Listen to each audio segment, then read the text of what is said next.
Chapter 30-36. This smile was so enchanting that it could cause the downfall of a nation. But this enchanting smile made Emotien's brows twitch as an ominous premonition arose in his heart. As expected, the next moment, Yi Qingluo's alluring face was already close to him. She opened her mouth and bit his neck with her pink and moist lips. She didn't use much strength, and her little tongue touched from time to time.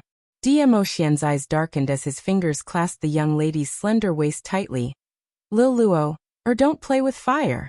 Yi Qingluo giggled. Her smile was devilish and charming. Her petite body in his arms arched here and there, endlessly seeking death. Yi Qingluo stuck close to Emotien. Naturally, she could clearly feel his body's reaction. "Lil Luo. Air." Emotien gritted his teeth. "Be careful of self-immolation." That suppressed words seemed to be squeezed out from the gaps of his teeth. "I'm not playing with fire. I'm just weak and have no energy. No matter how I lie down, I can't sit still." Yi Qingluo deliberately used a coquettish tone as she acted coquettishly, rubbing her little face into Emotien's arms. This rubbing decisively made Emotien's body stiffen even more. Even though it was separated by a robe, Yi Qingluo could feel the man's body heat gradually rising. Seeing Emotien's expression had turned extremely ugly, and his eyes were filled with fiery red light. Yi Qingluo withdrew her hand contentedly and snorted. "Let you see me embarrassed. This is giving you a taste of your own medicine." Saying that, Yi Qingluo pushed Emotien's chest away, and was about to get up from the bed. The moment she sat up straight, her wrist was suddenly pulled by the man's strength. She fell into the man's arms once again.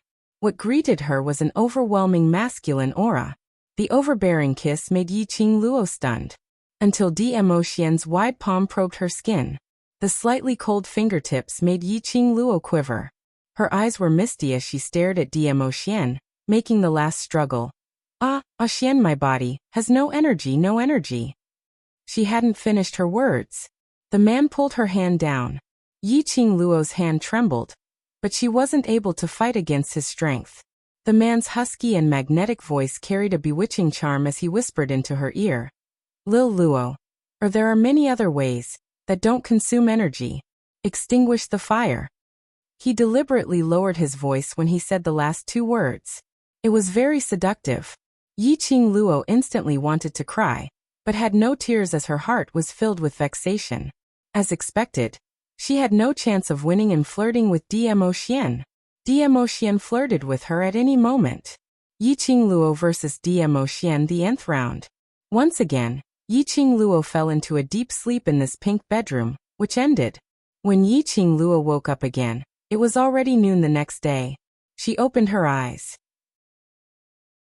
Emotien was already dressed neatly as he sat by the side, handling the important affairs of the imperial palace. He was well-dressed and had an outstanding temperament. He was completely different from the beast from yesterday.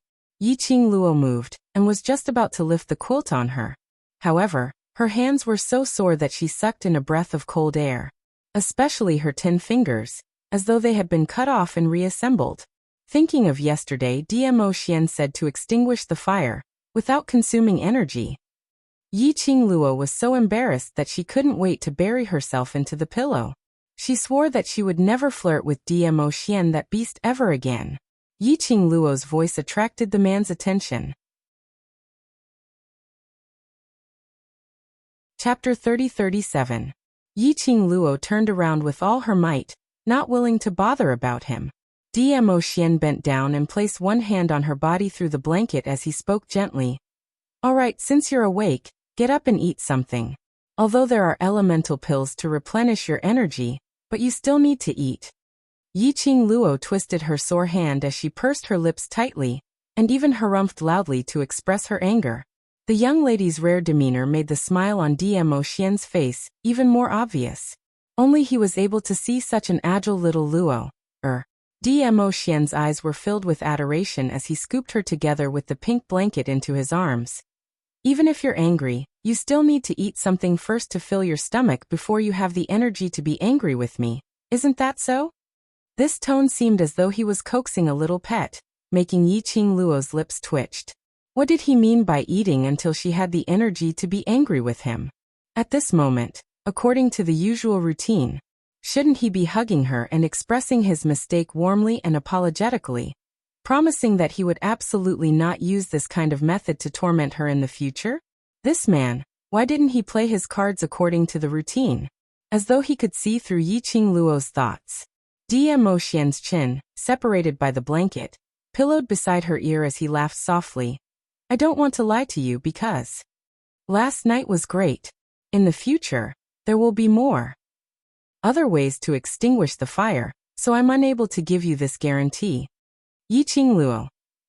Towards Diem Moxian's words, she really didn't know if she should express gratitude or anger. In the end, Yiqing Luo was half coaxed and half carried by Diem Moxian as she drank a bowl of porridge which was made from precious herbs. After Yiqing Luo had her fill, coupled with Diem Moxian's intentional flattery and gentle words, the anger in Yiqing Luo's heart had more or less subsided. Diem Moxian knew Yiqing Luo's character, so he changed the topic. During this period of time, stay in the Imperial Palace to rest and follow me to settle the matter between Secluded Palace and Hell Palace. As for the West Continent, you don't need to worry. Yan Xiaoyi, Xiao Jin, and the others have already brought the Miao tribe's holy maiden to the West Continent. With the Miao tribe's holy maiden around, Long Yunzhan's poison will not be a problem. Mentioning this matter, how could Yiqing Luo still care about what had happened yesterday? Throwing a tantrum? She immediately sat up straight and turned her head. Yi went to the West Continent? What about the Miao people? The battle with the two from the Netherworld Palace. The entire Miao tribe was basically destroyed. When Diem Moxian appeared, he spared the lives of the Miao tribesmen on account of Miao Yi's help. However, the two from the Underworld Palace and the disciples from the Palace of Gloom had killed many of the Miao clansmen. At this time, Miao Yi was still heading towards the West Continent. Wouldn't that deepen the prejudice the Miao people had against Miao Yi? The survivors of the Miao tribe, including the injured tribesmen, number about 1,200 people. Diem Moxian rubbed her head. These 1,200 people, if after this huge battle, know how to unite and survive, it's not impossible to rebuild the Miao tribe. As for the Miao tribe's holy maiden, the Imperial Palace has sent out 2,000 disciples to stay in the Miao tribe, to accompany the Miao clansmen to rebuild the Miao tribe. The condition is in exchange for the Miao tribe's holy maiden to work for the Imperial Palace for 1 month. The Miao clansmen will not agree to it. Yiqing Luo. Indeed, it was impossible not to agree to it. Chapter 30-38. After all, the Imperial Palace's disciples were stationed in the Miao tribe. This not only represented that the Miao tribe had been rebuilt with an additional 2,000 men's strength, but it represented that the Imperial Palace had become the Miao tribe's backing. With the Imperial Palace's protection, the Miao tribe's future development would be much smoother. Moreover, the Miao tribe's holy maiden and the overlord's pampered daughter were brothers. Handing the Miao tribe's holy maiden over to the Imperial Palace, there wouldn't be any accidents. The Miao tribesmen naturally wouldn't be too worried about the Miao tribe's holy maiden. Miao Yi had sold herself to the Imperial Palace for a month for the Miao tribe's future. The Miao tribesmen were extremely grateful, so how could they possibly blame Miao Yi for leaving the Miao tribe at this critical juncture? When Yiqing Luo heard that, her little body pounced into Diem Moxian's arms as her arms wrapped around his neck and gave him a smack on the cheek. This man was always able to guess all of her worries, and he had arranged everything appropriately. Such a powerful man. To sweep away all the obstacles for herself. If she didn't work hard to raise her profound grade, to chase up to Diem Moxian's footsteps and work hard to walk side by side with him, wouldn't that be letting down Diem Moxian's efforts? Instantly, Yiqing Luo's fighting spirit soared as her little fists clenched tightly. I've decided, after the Nether Palace's matters are settled, we'll go to the East and South continents to get the sacred beast bead and head to the upper realm. Diem Moxian pinched her nose as he gave a low laugh. I thought you had already decided. You asked Qingyue Sect's sovereign to automatically send the black tortoise sacred beast bead to me. Isn't it to let me make up my mind? Yiqing Luo shook her little head as the man's finger fell from her nose. That's not it, it's just the right timing. Diem Moxian scooped her petite body into his arms. I understand you, you're not someone who is content with the current situation. Yiqing Luo didn't struggle any further as she leaned into Dmo Xian's arms, placing her chin on his chest as she raised her head. This battle with the Palace of Darkness, this battle with the Hell Sect, I deeply understood the disparity between myself and them. If it wasn't for my God Relic and profound Jade Heart, I would absolutely not be Nether Palace and Hell Palace's opponent. Indeed, I am not someone who is content with the status quo. I want to protect you, I want to protect my friends, just like you want to protect me. I can't hurt myself every time to make myself stronger. So, I want to make myself stronger. Her tone was sonorous and forceful, and it carried a sense of determination. A pair of charming eyes emitted a scorching luster. For pairs of eyes met, and Dmo Xian's eyes revealed a faint smile. That smile was peerless. His slender fingers were slightly cold as he gently stroked her forehead. He smiled, his tone helpless, but it was full of pampering. So, I have already sent someone to bring a letter to Xiaoyu, asking him to find the sacred beast pearl guarded by the Three Springs sect. Was this man a roundworm in her stomach? As for other matters, don't think too much about them. After you recover, I'll accompany you to the East and South continents. Dmo Xian pinched her cheeks. Don't think of sneaking in alone otherwise. If I catch you back and punish you, you know it. Yiqing Luo. She inexplicably recalled the scene last night. Her face sunk, expressing that she didn't want to understand. Chapter 30-39. Regarding the secluded palaces matter. The Imperial Palace's disciples and Peach Blossom 3000 have already joined forces to investigate. Dmo Xian could tell what Yiqing Luo was thinking as he bent down and kissed her lips. I know you can't sit still. These few days, I'll bring you to the Underworld Palace to have some fun. By the time we return, the secluded palace's investigation should have reached the Imperial Palace, then we'll consider other matters. Yiqing Luo's eyes lit up. Underworld Palace? But, play is play, you have to listen to me. Dmo Xian poked Yiqing Luo's forehead as he looked at her sparkling eyes. His lips unknowingly curled upwards. No problem. Yiqing Luo nodded her head vigorously. As long as she wasn't locked on the bed, taking various pills to nourish her body, nothing was a problem. Especially when she followed Dmo Xian to the Underworld Palace to have some fun. But Yiqing Luo's excitement and agitation vanished the next day when she followed Dmo Xian to the Underworld Palace. Because she was trapped in the carriage, and it was escorted by Little Nine, the noble sacred beast Nine-Tailed Fox. Not only Little Nine, there were also 4 fairy-like female attendants standing around the carriage. As for her range of movement was limited to this carriage. Yiqing Luo. She had no way to resist. She wanted to have some fun at the Underworld Palace. She could only listen to him obediently. Sit in the carriage obediently. Yiqing Luo put on a sour face as she watched a certain overlord casually throw Xieba and Leng Yan, who were badly mutilated, without a single piece of intact skin. Leng Yan was in so much pain that he sucked in a breath of cold air. His mouth, which had its tongue cut off, kept making sounds. Xieba laid on the ground as he weakly howled. Kill us! Kill us! The ground was quickly dyed red by their blood. These two people's treatment in the Imperial Palace was really tragic. At this moment, 2 young men dressed in black, around 17 to 18 years old, walked over. Alea, you bring them up. Dmo Xian instructed the 2 youngsters as he lifted the curtains of the carriage and stepped into it. The 2 youngsters carried Xieba and Leng Yan agilely as they walked straight ahead. His speed was extremely fast, and he disappeared in the blink of an eye. Yiqing Luo's charming eyes stared intently at Dmo Xian as he walked towards her, and sat beside her.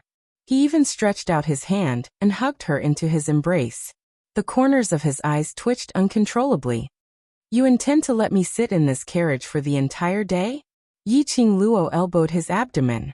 Dmo Xian's large palm wrapped around her wrist. Lowering his head, his thin lips pressed against her fair neck. I'm taking you to the Underworld Palace to settle the score. So.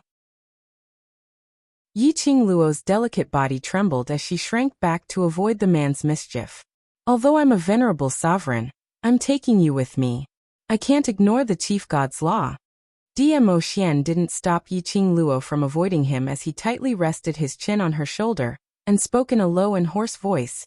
Bringing you to the Earth realm to find trouble with the Underworld Palace. There must be a dignified reason. Yiqing Luo blinked her eyes. She immediately understood the meaning behind Dmo Xian's words. Every interface had its own rules. For example, the lower realm did not allow people from the upper realm to appear. The upper realm did not allow people from the lower realm, who did not have the qualifications to go to the upper realm to appear. Like Yiqing Luo. If she was brought to the Earth realm by Dmo Xian, it would be fine if she wasn't discovered. Once she was discovered, the balance historian had the right to detain her. Chapter 30-40. They were looking for trouble with the Hell Palace. Naturally, it would attract the attention of the people from the upper planes. Yiqing Luo's existence would naturally attract the attention of the people from the upper planes. In order to avoid unnecessary trouble, Dmo Xian had to have a reasonable reason. A reason which could convince everyone to accept Yiqing Luo, a person from the lower realm, appearing in the upper realm. In fact, to take action against the Hell Palace. Dmo Xian could directly take action. But Dmo Xian had taken into consideration Yiqing Luo's thoughts, so he thought of a way to bring her along to settle the scores personally. After all, when Yiqing Luo had the right to ascend to the upper realm, then she would settle the scores with the people from the Hell Palace. This heat had long passed. The Underworld Palace would also be able to completely disregard this matter. Yiqing Luo had been sleeping in Dmo Xian's arms. But moments later, Dmo Xian called out her name. She opened her eyes and the surroundings were pitch black space. She could faintly see a few wisps of strange aura floating in the air. That pitch black, meandering and spiraling, extended far into the distance, totally unable to see the boundary. Yiqing Luo merely used her senses to scan and understood. That was Xieba and Leng Yan's evil qi. In other words, they had already reached the Hell Palace. Yiqing Luo was slightly shocked. Was it so easy to come to the upper realm? She didn't feel any discomfort at all. Sit here properly, leave the rest to me. Dmo Xian's gentle kiss landed on her forehead. When Yiqing Luo raised her eyes, she only saw the back view of the man walking out of the carriage. His purple robe billowed, like the rolling clouds in the black space. Silky black hair, scattered behind him. That posture, noble and elegant, like a god of the world, unattainable. The man walked out of the carriage in big strides. Ale and Ayu, the two guards, were already carrying the two half-dead men, standing there waiting for orders. Dmo Xian's expression no longer had any tenderness and sweetness. It was a treacherous, icy cold intent. He stood in between the guards and stopped in his tracks. Following that, his wide sleeves waved slightly. In an instant, an incomparably tyrannical energy surged forward in a direction that seemed to have no end in sight. Bam! That energy seemed to have hit the air. Endless dark force exploded in this pitch-black space. Powerful dark force enveloped the entire space. However, sitting in the carriage, Yiqing Luo didn't have any other feelings. She furrowed her brows. No matter how much Dmo Xian cared about her existence and restrained his power, it was impossible for her not to sense any energy. Unless, Yiqing Luo's gaze immediately fell onto those 4 female attendants who were brimming with immortal qi. Sure enough, there was a layer of faint purple light in their palms. Barrier. Dmo Xian conjured a barrier to protect the carriage. No matter how intense the battle in the outside world was, she who was protected by the barrier would not be affected in the slightest. Just as Yiqing Luo was in a dilemma about the enchantment. Suddenly, a rough voice rang out in this quiet, pitch-black space. What kind of dog is this? Do you know what this place is? Soon after, a hole seemed to be torn open in the pitch-black space. A huge door appeared out of thin air. A middle-aged man walked out from the door. He was dirty and unkempt. That middle-aged man rubbed his nose as he walked forward with a fiendish look. When his gaze met Dmo Xian. Chapter 30-41. Lord Overlord. The middle-aged man's face, which was so dirty that its color could not be seen, had now turned ghastly pale. His violent aura was also restrained. "I didn't know that Overlord had arrived.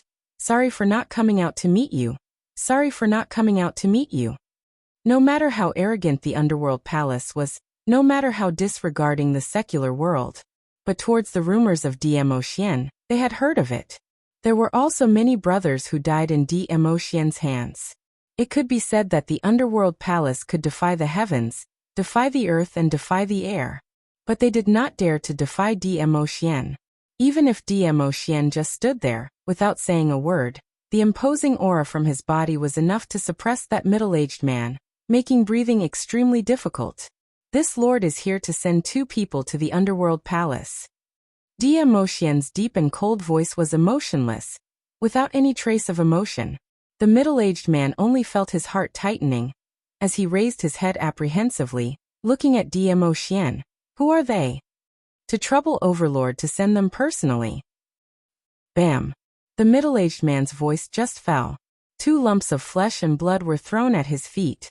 Those 2 lumps were covered in blood. When they were thrown on the ground, they hit the middle-aged man's feet, staining with a large patch of blood. The middle-aged man suppressed the urge to stretch out his feet, to kick these 2 lumps out, as he asked in confusion, This is... Save me." At his feet, the person who was nearer suddenly grabbed the middle-aged man's hand. As he spoke weakly, the middle-aged man's face sunk. With his originally irritable temperament, how could he tolerate someone grabbing his feet? Previously, when he saw these 2 lumps of bloody things, it was because these 2 lumps were brought by Diemo. Now it was completely a body's conditioned reflex. The middle-aged man immediately kicked the person who was grabbing his feet and sent him flying. "Ah!" The bloody thing screamed as its body flew out. That bloody lump rolled several rounds on the ground. Finally, it lay face up on the ground. Under the messy hair, revealed that barely recognizable face. The middle-aged man's eyes widened as he swiftly rushed over. Lord hell! But when the middle-aged man was about to rush in front of Siaba, an invisible force blocked the middle-aged man's path. The middle-aged man's pupils constricted. Seeing Siaba in such a state, he was so angry that his whole body stiffened. He looked in the direction of the power. Clenching his fists tightly, he suppressed the fear in his heart and gritted his teeth. "What is the meaning of this, Lord Dizun? Which is to say, you admit that these 2 people are from your hell palace?" Diemos's eyes were indifferent as his chilly gaze swept past him. The powerful pressure caused the middle-aged man's heart to be filled with fear. He turned his head with an ugly expression and looked at the other person who was badly mutilated. Upon closer inspection, it wasn't difficult to tell that it was Lung Yen. Lung Yen was the most destructive person in the underworld palace. When the middle-aged man saw that Lung Yen was lying motionless on the ground like a dog, the middle-aged man's face darkened. He stared furiously at Diemo. "I wonder how did these 2 from the underworld palace offend the Overlord? Lord Dizun is so ruthless. This lord had personally sent them back, is to have a good talk with the underworld palace, on how your underworld palace had offended this lord." Diemo didn't have the slightest intention of being courteous, as his thin lips curled into a sneer. These words made the middle-aged man's face turn pale. But when he saw the 2 people lying on the ground, badly mutilated. Chapter 3042. Everyone could see that Siaba and Lung Yen were completely crippled. Now they were still hanging by a breath. That must be because Diemo used some special method or elixir, living a life worse than death. That was the heaviest punishment. "Overlord, this is the Lord of Hell of our Hell Palace. How dare you injure the Lord of Hell of my underworld palace to such a state?" The middle-aged man shouted angrily. "Does Overlord want to declare war on the Hell Palace?" Diemo raised his eyebrows, but the corner of his eyes fell on the middle-aged man. That made the middle-aged man's back shiver. His fierce words and stern expression immediately disappeared. Diemo thin lips curled up slightly. He looked evil but revealed a bone-piercing chill. "Lord of Hell Palace?" The middle-aged man was aghast and shrunk his neck in fear. "Since he's the Lord of the Hell Palace, then." His actions represent the entire Hell Palace, right? Diemo Xian seemed as though he didn't see his fear as he asked indifferently with an icy smile. His tone was very calm, and there was no ripple in it. But when Diemo Xian spat out the last two words, the middle-aged man only felt that the air around him seemed to solidify. The endless coldness was accompanied by a surging murderous aura. He couldn't breathe at all under the pressure. The middle-aged man was forced to take a few steps back. His body kept trembling at a speed visible to the naked eye. What did Lord Hell Palace do to annoy Overlord? He injured this sovereign's woman. As Diemo Xian's cold voice sounded, then in the air, there suddenly surged a strong dark force. Like a stormy sea, it rushed down. The middle-aged man didn't even have a chance to react. Bang! A mouthful of blood was spat out from his mouth. His whole body suddenly flew backward. His body smashed heavily on the door, which looked like it was torn apart. Immediately, he fell heavily on the ground. Boom, boom, boom. Another deafening roar rang out. The ground collapsed. Especially where the middle-aged man fell, there was a deep mark. Old lie.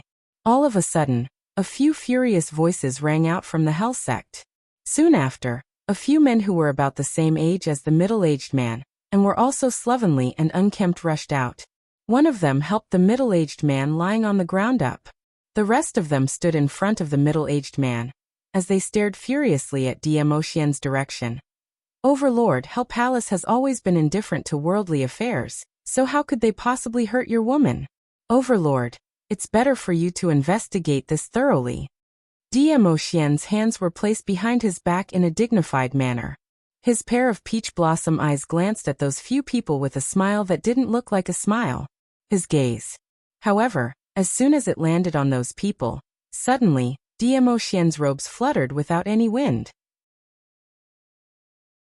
Powerful and majestic energy followed closely behind and shrouded him. Bang, bang, bang. Just like the middle-aged man, those people were sent flying by the attack. On the ground, a few people were scattered all over the place. If he could make a move, he would definitely not make a fuss. Diemo Xian couldn't even be bothered to look them in the eye. You. The middle-aged man was originally seriously injured by Diemo Xian, and on seeing Diemo Xian's barbaric action, he was so infuriated that he spat out another mouthful of blood. You're simply too much. The people from Hell Palace were arrogant and despotic, and cruel to the extreme. They had never suffered such humiliation before. Unexpectedly, the legendary Overlord.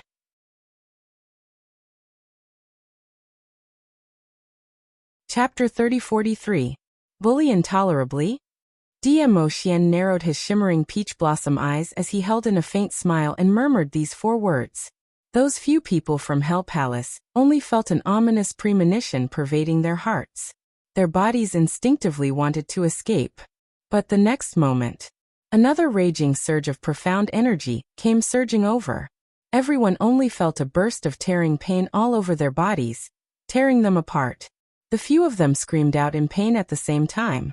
Since you all feel that this lord is bullying intolerably, if this lord doesn't accept these four words, wouldn't it be letting down your judgment of this lord? Diemo Xian's icy cold voice was filled with chilliness. Those few people, how would they dare to open their mouths to refute? Those few people sprawled on the ground and curled up for a while. The middle-aged man, who was addressed as Old Lie, slowly supported himself against the wall behind him and stood up.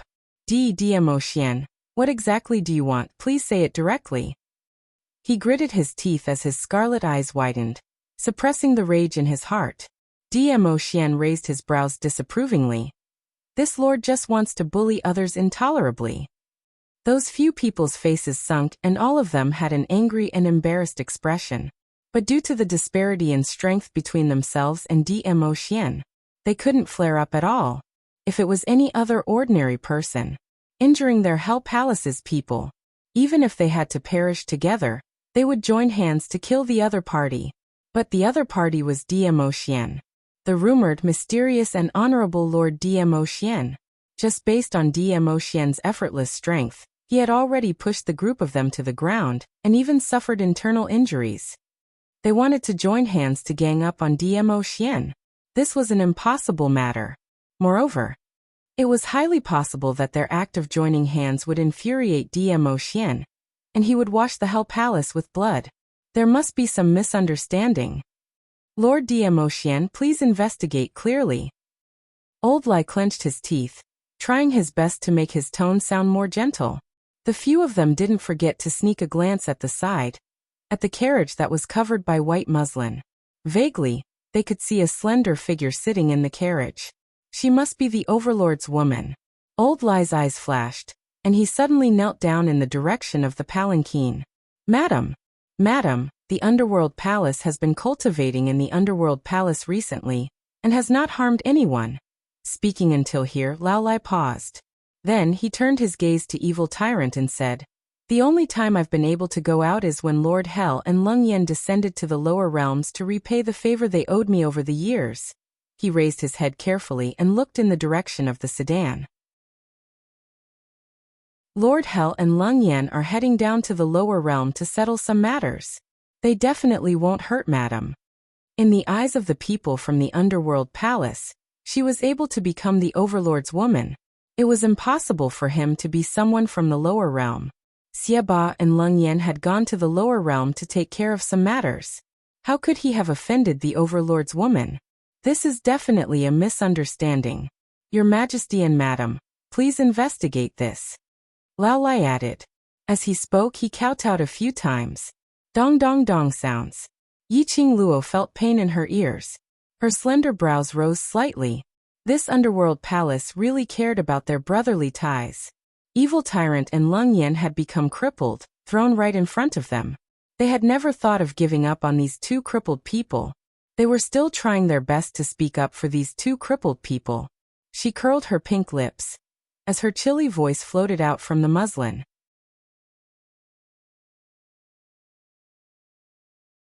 Chapter 3044. Old Lai's kowtowing action halted. The others were also stunned. Their gazes swiftly shot toward Xie Ba and Lung Yen. Lower realm? The Overlord's woman ran down to the lower realm? And coincidentally met Xie Ba and Lung Yen? Towards Xie Ba and Lung Yan's character, they had been together for many years, so they naturally understood it. Even in the lower realm, once they didn't follow their wishes, hatred could possibly lead to a huge battle. This time, Xie Ba and Lung Yen had offended the Overlord's woman?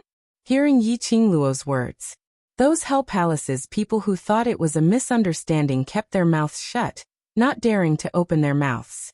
Since the Lord of Hell Palace hurt my woman, then it means that your Hell Palace is targeting my woman. Emotion squinted his long peach blossom eyes. Those few didn't dare to reply. Hurt my woman, shouldn't I settle the score with you? Emotion's lips curled upwards as endless cold rays and terrifying aura revolved around him. Hearing Emotion's high-sounding reason, Yiqing Luo couldn't help but burst out laughing. Based on Emotion's character, he would absolutely wipe out the Hell Palace directly. But in order to take care of her, he used the most complicated method. He only wanted to pave the way for her to personally take revenge. Looking at the man's tall and broad back view, Yiqing Luo's eyes curved as she couldn't hide the happiness and sweetness. However, Yiqing Luo felt happiness and sweetness. But to the few Hell Palace's people, this was simply a death sentence. The few Hell Palace's people slowly gathered together. Their expressions congealed as they occasionally looked towards Xie Ba and Lung Yen, who were sprawled on the ground. Their hearts were silently pondering on how to settle this matter. It was just to return a favor to the lower realm. How did they offend the Overlord? The Hell Palace's people who had always dissed the heavens and earth felt helpless. Just at this moment, a voice filled with hatred came nearer. That slut, what kind of madam is she? She's just a slut from the lower realm. As that voice got nearer, in the dark space, a white-robed lady who was filled with fairy-like aura swayed as she walked over. The lady was dressed in white gauze and her jet-black hair was fixed with a jade hairpin. As she approached, through the veil, Yiqing Luo could see the lady's face. She was exquisite, young and very beautiful. That's right, Mei, who should have died in the battle between the Miao tribe and the Palace of Darkness. Yiqing Luo remembered. Under her design, Mei and Yen Zhenfei were squashed into meat patties by the group of semi-finished corpses. Plum actually escaped? Then where was Yen Zhenfei? People from the mortal world? Laolai noticed May's choice of words and asked with a frown. May's venomous gaze swept across Yiqing Luo's carriage. Yes. She's from the lower realm. How can someone from the lower domain come to the earth domain? Laolai seemed to have found a breakthrough. His expression suddenly froze. Your Excellency, this is against the rules. Heh. A light and sweet-sounding sneer came from behind the veil. The girl's lazy voice was filled with endless disdain. Could it be that the Lord of Hell of the Underworld Palace going to the lower realms and attempting to destroy them and devour their space is in line with the rules? You. Old Lai's face turned red, unable to refute. Yiqing Luo. May's venomous voice interrupted the conversation between Old Lai and Yiqing Luo. Step by step, she neared the carriage. Finally, she stood in front of the four maids.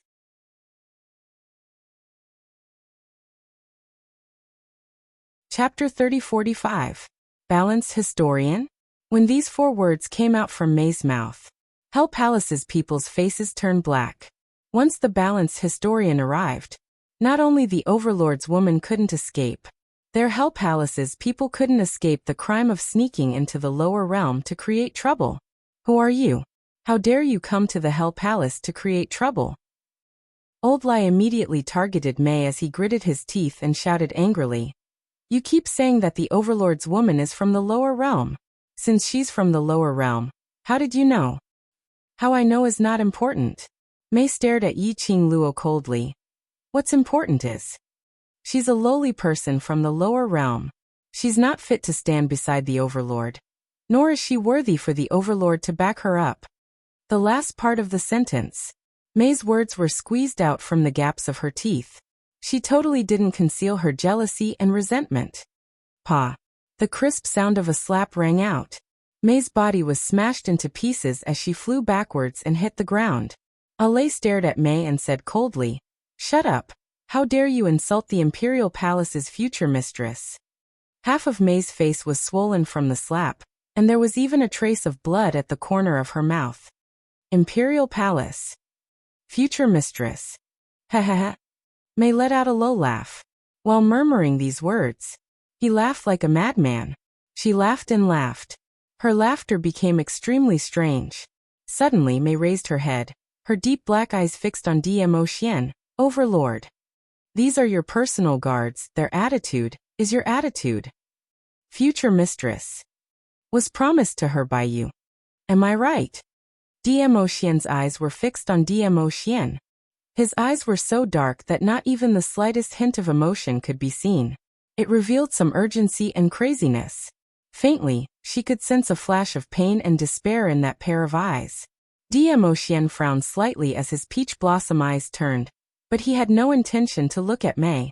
But Yiqing Luo could see a trace of impatience from Dmo Xian's eyes, but he seemed to be apprehensive about something. She could tell. Dmo Xian didn't want to waste time with May, but apparently, May had completely lost her mind. Seeing that Dmo Xian did not reply in time, she then took a few steps towards Dmo Xian's direction. His young and delicate face was twisted with madness. Overlord.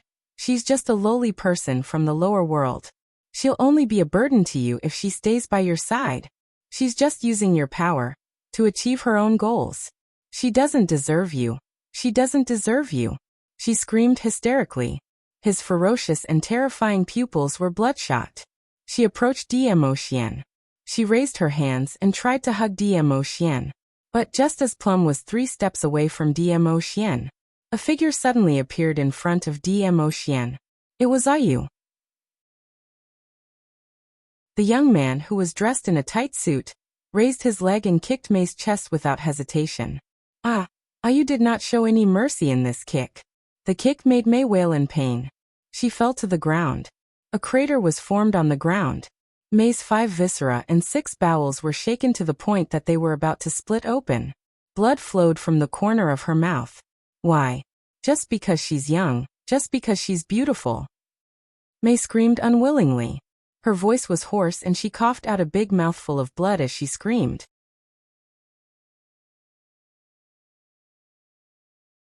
Chapter 30-46. She doesn't have any ability and only knows how to rely on your power to put on airs in the lowly lower realm, committing all sorts of atrocities.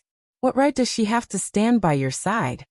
May roared and roared as she suddenly burst into tears. Why? I've waited for you for so long. So long, you're not willing to take a look at me. A sudden sobbing tone. It made Yiqing Luo stunned. Through the veil, Yiqing Luo could clearly see that May's horribly distorted face, which could no longer be restored, with 2 streaks of tears, crying pitifully. Yiqing Luo. This was simply too out of place. But it was precisely because of May's uncontrollable performance that Yiqing Luo was almost certain of the guess in her heart. May's words. It made Dmo Xian's expressionless handsome face gradually turn gloomy. That pair of deep and watery peach blossom eyes flashed past a sharp glint. But May apparently didn't notice the change in Dmo Xian's emotions. She covered her own face as she scolded Yiqing Luo viciously and like a white lotus, pitifully crying about her feelings towards Dmo Xian, while belittling Yiqing Luo to be worthless. While she was narrating, if she were to stand by Dmo Xian's side, what kind of benefits and help would she bring to him? Dmo Xian's brows creased tighter and tighter. The formless energy fluttered his robe. The powerful aura was incomparably overbearing. Just as Dmo Xian was about to fly into a rage, a clear voice was heard. Whether I'm worthy of Xian or not, that's between me and Xian. What has it got to do with you? May's voice paused as she swiftly stared at the sedan. Since you're sincerely seeking guidance on why should I stand by Xian's side then? I shall be merciful and tell you. In the sedan, the young lady's voice rang once again. That voice was like a pearl falling onto a plate, extremely pleasing to the ear. Under the white veil, May seemed to see a pair of torch-like eyes, deadly, staring at her without blinking. The moment she was stared at by that gaze, May always felt an indescribable chill seeping into her skin, spreading from the bottom of her heart. Her body was trembling uncontrollably. Because Xian loves me. Yiqing Luo said it word by word, extremely slow and clear. May's eyes widened, and her pupils contracted little by little. A ruthless killing intent surged in his eyes. She staggered back a few steps and shook her head hysterically. He doesn't love you. He definitely doesn't love you. He's just playing with you, just playing with you. Of course, it's not just because Xian loves me. It's also because I'm young, because I'm beautiful, because I'm stronger than you. Yiqing Luo totally disregarded Plum's crazy howls. He was still smiling as he continued to attack May. As for the benefits and help you can bring to Xian, I don't think it's important. Yiqing Luo lazily leaned against the back of the soft chair as her voice revealed a languid tone. Based on Xian's ability, he totally doesn't need your help. May's ferocious face twisted crazily again. Her scream turned into a roar. He looked extremely terrifying and irritable. Splash. I'll kill you. Kill you. May howled crazily. Her stomach full of grievances made her completely lose control as she pounced towards the sedan. The 4 maids immediately got into a defensive posture. Just as May pounced over in rage, the smile in the sedan grew even more intense.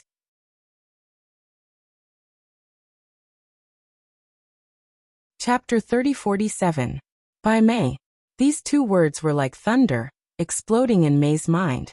Her body, which was pouncing towards Yiqing Luo, suddenly froze on the spot. May raised her head abruptly. Her bloodshot eyes stared at Yiqing Luo. What did you call me? By Mei Fu. When she said these 3 words, she purposely dragged out the word fu, and immediately stopped and chuckled. I'm sorry, I've forgotten that you're no longer the teacher of the Heavenly Academy's class of God. You. May seemed to have been poked at the most unbearable wound. She immediately pointed at Yiqing Luo angrily. What master? What Heavenly Academy, little slut? Don't try to change the topic. Isn't that so? Yiqing Luo tilted her head and gave a sarcastic smile. Initially, I wasn't too sure about my own guess. But other than Bai Meiyu, this old woman, who else would care about their own age like Xian? Just now, Meiqing Luo had screamed hysterically, saying that Yiqing Luo had used her youth and beauty to seduce Dmo Xian. This made Yiqing Luo, who originally suspected that Mei was Bai Mei, even more certain of her guess. Only Bai Mei would care about her age in front of Dmo Xian. Because previously, in order to diss Bai Mei, she deliberately used Bai Mei's age to make Bai Mei vomit blood. When she saw Mei, Yiqing Luo had always felt that Mei was very strange. Especially that face, which totally didn't match her temperament. It was especially out of place. Speaking of which, Bai Mei really worked hard for Dmo Xian. She didn't hesitate to abandon her charming face and put on a young and beautiful face.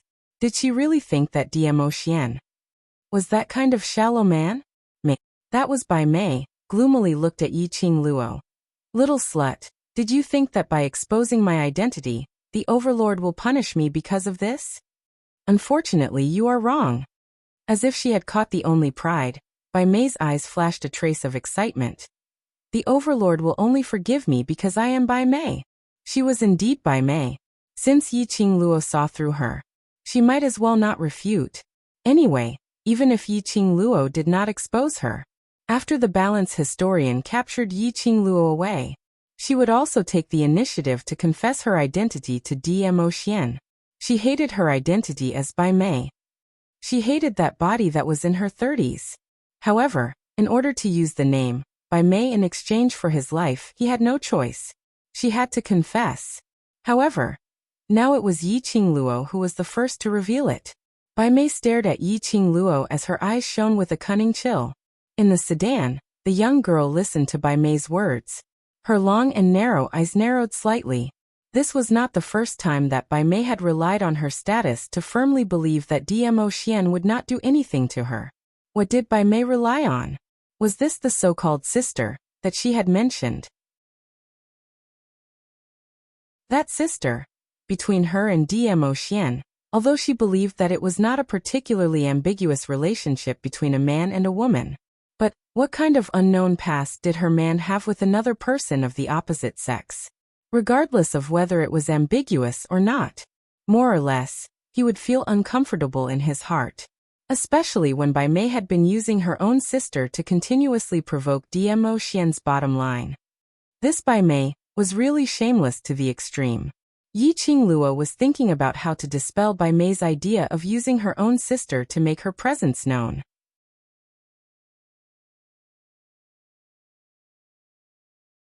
Chapter 3048. Bai Mei was feeling complacent because Yiqing Luo didn't retaliate. Suddenly, he felt a surge of dense, profound energy, biting cold, surging down violently. At this moment, how could the heavily injured Bai Mei possibly dodge this horrifying power? Her entire body was flipped over. In the air, there were bursts of exploding sounds. Bai Mei felt as if her internal organs, limbs, and bones were being torn apart by something. It was so painful that she sprawled on the ground, screaming miserably. This scene made Yiqing Luo raise her brows as she sat up straight. Her gaze through the veil shot straight to that noble and elegant figure. It was Xian. Dmo Xian's face was cold, without any extra emotions. His icy cold face revealed a trace of sharpness. A pair of deep black peach blossom eyes, as dark as the sea. Bai Mei, do you really think that I don't dare to kill you? His icy cold voice was filled with chilliness. Bai Mei laid on the ground in a sorry state, her petite body twitching from time to time. You kill me, sister will not let you off. Whoever hurts little Luo, I will not let any of them off, even if it's her, it's the same. Dmo Xian was expressionless. This sentence, it made Bai Mei want to rely on her sister's words, to be stuck in her throat. Her eyes suddenly turned red. She was clear. Whatever Dmo Xian said, he would put it into action. The meaning in Dmo Xian's words was already very clear. As long as it was related to Yiqing Luo, even if her sister came personally, he would absolutely not be soft-hearted and would not tolerate it. Not knowing if it was the heartache or the pain in her body, it made her hands curl up. Tears rolled down from her eyes. Dmo Xian flicked his sleeves, too lazy to take another look at Bai Mei. His peripheral vision shot a glance towards Ayu's direction. Ayu understood, flew up, and directly carried Bai Mei on her shoulder. Bai Mei was still grieving, when suddenly being carried by Ayu. Instantly that twisted face became even more twisted from the pain. Her voice was hoarse, and she struggled hard. Your Majesty, Are you really going to hurt the relationship between you and my sister for a lowly person from the mortal world? Big sister has always doted on me the most. Big sister will never forgive you for treating me like this. I will never forgive you. Her screams, her struggles. She did not receive any attention from D'Emotion. D'Emotion's peripheral vision had not even fallen onto her. Instead, he looked straight ahead at the people from the underworld palace who were supporting each other as they crawled up from the ground. This exalted one wishes to perform a blood sacrifice for the underworld palace to support this exalted one's woman. Everyone from the underworld palace should have no objections, right? Although he meant it as a question. But his tone was clearly a statement. In other words, he wasn't asking for the opinions of the people from the underworld palace. It was just a symbolic notice. The expressions of the people from the underworld palace changed dramatically. All of them widened their eyes and moved their mouths, but they were unable to utter a single word to refute Zhang Xian. They had experienced Dizun's brutality. If he retorted, who knows, another round of vicious beatings. The people of the underworld palace were feeling apprehensive. On the other side, Bai Mei struggling on Ayu's back gradually stopped. Suddenly, she started crying and laughing crazily, looking at D'Emotion. D'Emotion's attitude had already told her very clearly, don't try to use her sister's name to make him compromise. To him, the most important was only Yiqing Luo. Anyone else, even if it was his sister.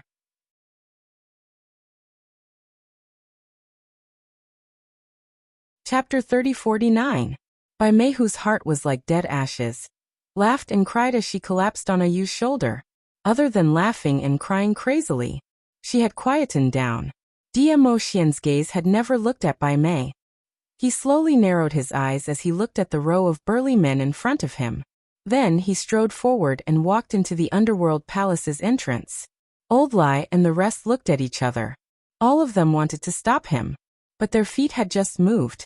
D'Emotion's entire body carried a berserk force as he was sent flying. Rumble. A huge cracking sound was heard, splashing mud and stones all over the ground. The pitch-black space was filled with terrifying and shocking energy. It was like a level 12 tornado, sweeping up everything in its surroundings. The Hell Palace's main door was directly blasted open. D'Emotion's steps were steady as he stepped into the Hell Palace bit by bit. Behind him, Alei carried Xiaba on one hand and Leng Yin on the other. Ayu was carrying Bai Mei, following which, they walked towards the Hell Palace. Little Nine raised his neck, shaking the snow-white fur on his body. Only then did he take graceful steps, pulling the carriage and following behind. The four maids also followed closely behind. Just like that, the group of people swaggered into the underworld palace. The Hell Palace was indeed as its name suggested.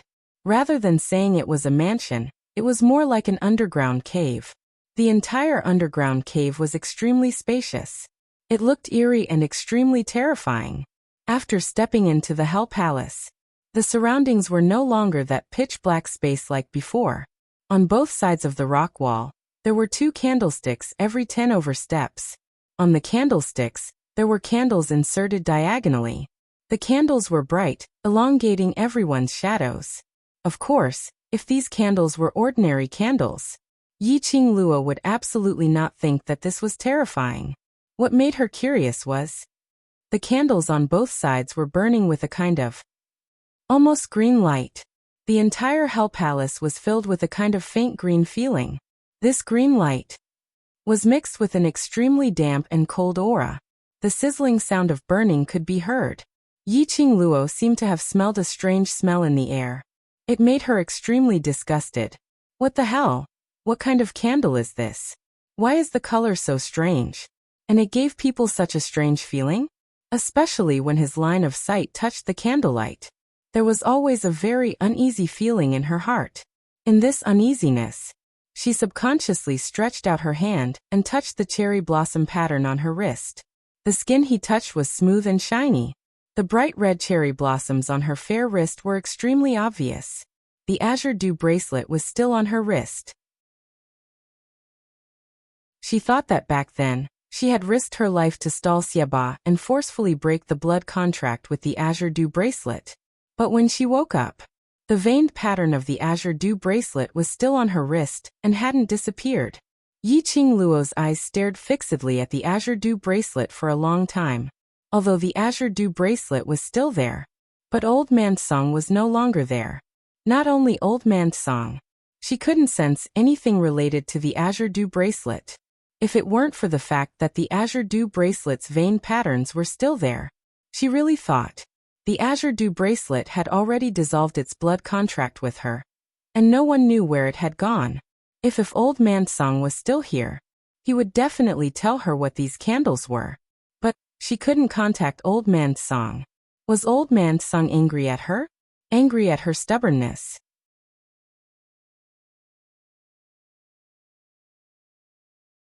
Chapter 30-50. Leluo, or what's the matter? A man's low hoarse voice suddenly rang beside her ear. Yiqing Luo raised her head abruptly. A figure brushed past her eyes.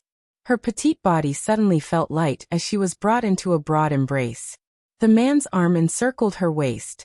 He rested his chin on her shoulder. A warm breath lightly sprayed on the skin of her neck. Why are you suddenly feeling down? Unhappy? Yiqing Luo's body leaned back slightly as she changed into a more comfortable position in the man's embrace. Her slender little hand hooked one of his fingers as she played with it, thinking of Old Man Song. She didn't hide it as she lowered her eyelids and said softly, "My willfulness hurt his heart. He should be angry at me. Don't let your imagination run wild." Diemoshian turned his head and kissed her cheek. Old Man Song dotes on you so much, how would he bear to be angry at you? The azure dew bracelet's response has disappeared. Yiqing Luo pursed her pink lips as she raised her right hand. The circle of bright red cherry blossom petals was the same as usual, without any change in them. But only Yiqing Luo could sense the change within. Diemoshian's slender fingers clasped her wrist. His slightly callous fingertips gently caressed the patches of red lines.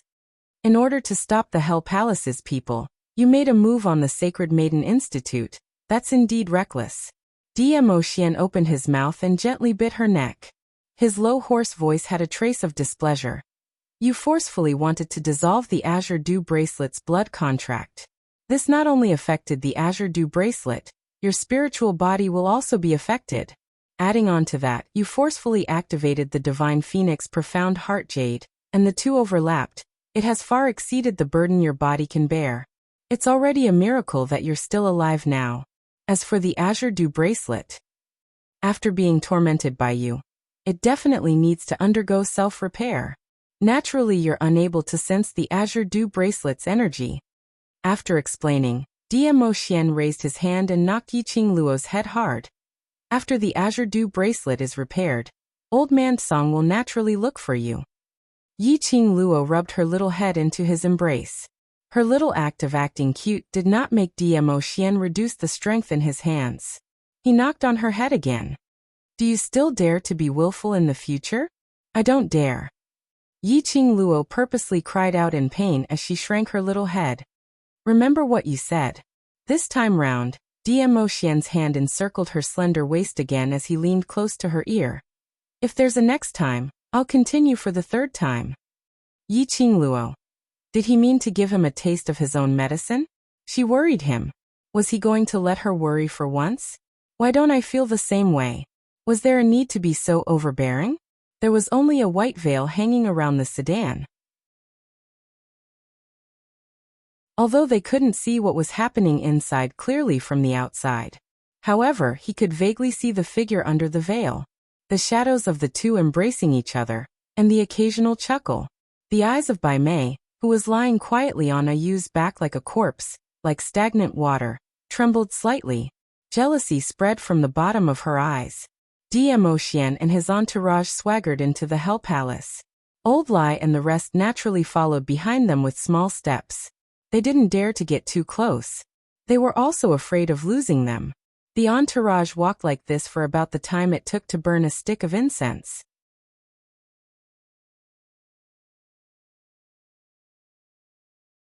Chapter 30-51. On the way, they passed by at least 20 over candles. After seeing those green candlelight, the uneasy feeling in Yiqing Luo's heart grew stronger. The man's large palm gently pressed on her shoulder as he whispered, "I'm here." Yiqing Luo raised her eyes and met the man's deep and warm eyes. Her charming eyes slightly curved, and she could feel that something was wrong with the candlelight. How could Demo Xian not feel it? Demo Xian said it was fine. Then it must be fine. I will let you settle the debt with them personally. Demo Xian whispered into her ear in a low and hoarse voice. Yiqing Luo was tickled and her petite body trembled as she rubbed her head against his shoulder. Bai Mei has informed the balance historian. Will it cause you trouble? Your business has never been troublesome. Demo Xian curled up a strand of her hair and twirled it around his fingertip as he gave a low laugh. As for currently, other than you, I have not met anyone who dares to find trouble with me. TSK. Yiqing Luo raised her brows as she stared at him. The first sentence said I'm not your trouble and the next sentence became me finding trouble with you men. As she said that, she shook her head and sighed. Demo Xian's eyes were filled with pampering as he pressed her little head with both hands to stop her from shaking her head. Just as he was about to kiss her, suddenly, there was a commotion in front. Immediately in front, more than 10 figures were rushing over. Those 10 over people carried a horrifying aura. Along with their approaching speed, the entire Hell Palace was swept up by a strong hurricane. Yiqing Luo's eyes flashed as her little hand pressed against Demo Xian's chest as she sat up straight and looked over. She saw a bunch of dirty and sloppy-looking people rushing over from the corner ahead. Their speed was extremely fast, and without the slightest hesitation. Their aura was domineering and ferocious. At the same time, Old Lai and the rest who had been following behind, not daring to get close, seemed to have been reborn as they joined the 10 over people in a pincer attack as they swarmed over. In a split second, the earth shook. The air in the entire Hell Palace seemed to be swept up by mud and stones. The surging strength chi surged violently, surging like a dragon, producing a sharp explosive sound. This sudden attack. Ayu and Ale could only choose to quickly put down the things they were carrying and respond quickly. The Underworld Palace had at least 20 people in total. Moreover, when they started fighting, they were so crazy that it seemed like they would die with you at any moment. No matter how high Ayu and Ale's profound rank were, in the face of such a large number of people and their ferocious fighting style, both of them were struggling. The maids around the carriage stood where they were, not showing any signs of interfering. Lao Lai and the others wanted to take the opportunity to attack the sedan. He had yet to get close. He was thrown out by the 4 maids at the same time. The few of them roughly understood. These 4 female attendants were only protecting Yiqing Luo alone. As long as Yiqing Luo was in danger, then they would take action. Looking at the sudden outbreak of battle in front of him, Demo Xian's hand which was locked on Yiqing Luo's waist tightened slightly as a low laugh escaped from his mouth. Interesting. Saying that, he had already let go of Yiqing Luo and stood up. Wait for me in the carriage. The corners of his lips curled up into a magnificent smile. Demo Xian's footsteps had just stepped out of the carriage. The gauze curtain which was originally dancing wildly due to the energy, actually drooped down at this moment, as though there was no wind blowing in the surroundings.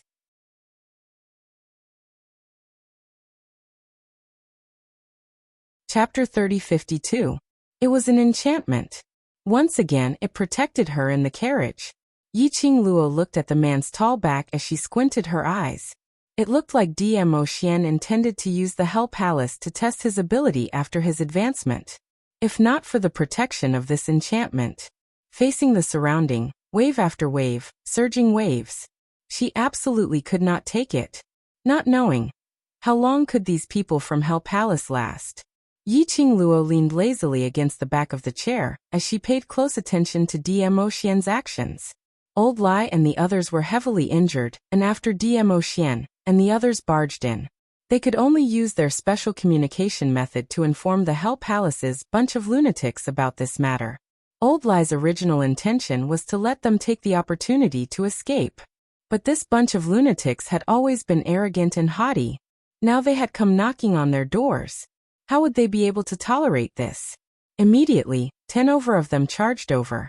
Old Lai saw that he couldn't stop them, so he could only make use of their Hell Palace's current condition to speedily recover his injuries and coordinate with those 10 over men's attack. A sudden pincer attack. If they were lucky, they might really be able to subdue Dmo Xian. But they had belittled Dmo Xian and thought too highly of themselves. The moment Dmo Xian walked out of the carriage, the surging profound energy in the surroundings started to settle down bit by bit. Following his slow steps, his purple long robe drew out rolling purple clouds, shimmering with splendor. The frozen air was also shattered along with it, like bursts of waves, spreading out in circles. The majestic aura turned into several huge dragon shapes as it surged in the surroundings, winding and spiraling. Hell Palace's people and Yu and Lei's ferocious attacks. Under this valiant profound energy's oppression, they were forced to the point where they were unable to move. Hell Palace's people's expressions were malevolent and steely green. There were quite a number of people whose eyes had unknowingly revealed an astonished look. Dmo Xian slowly raised his hand. That slender jade-like fingers had distinct joints. Under the dim green candlelight, on the contrary, it made that finger look like a work of art, as though it was bewitching people to take a bite. But in the eyes of Hell Palace's people, no matter how beautiful or how tempting, those hands came from the depths of hell, hands that claimed their lives. Lao Lai's cold eyes darkened. His big palms suddenly pressed down on the strange candles on both sides. It was as if he couldn't feel any pain in his palm at all. He pressed it directly on the dark green candle flame. Immediately, Old Lai clenched his fist. An evil and sinister aura surged from his body. Take Lord Hell and Lung Yan away. I'll clean up the mess. At the instance when the evil chi surged, Old Lai's fingers suddenly clenched tightly as he fiercely threw a punch towards Dmo Xian's direction. Dmo Xian narrowed his long and narrow peach blossom eyes. The smile at the corner of his mouth gradually turned cold. He raised his hand and slowly but smoothly drew a mark. Dark force condensed in the air, following the movement of his fingers, lingering. All of a sudden, a glaring purple ray shot out from Dmo Xian's palm. The tyrannical profound energy did not hold back in the slightest as it directly attacked. Carrying the dark force, it was like a stormy sea, surging unceasingly. Boom! The entire underground cave was plunged into an earthquake. The surrounding dark green candlelight flickered and flickered incessantly. This made the Hell Palace even more eerie and strange. Dong!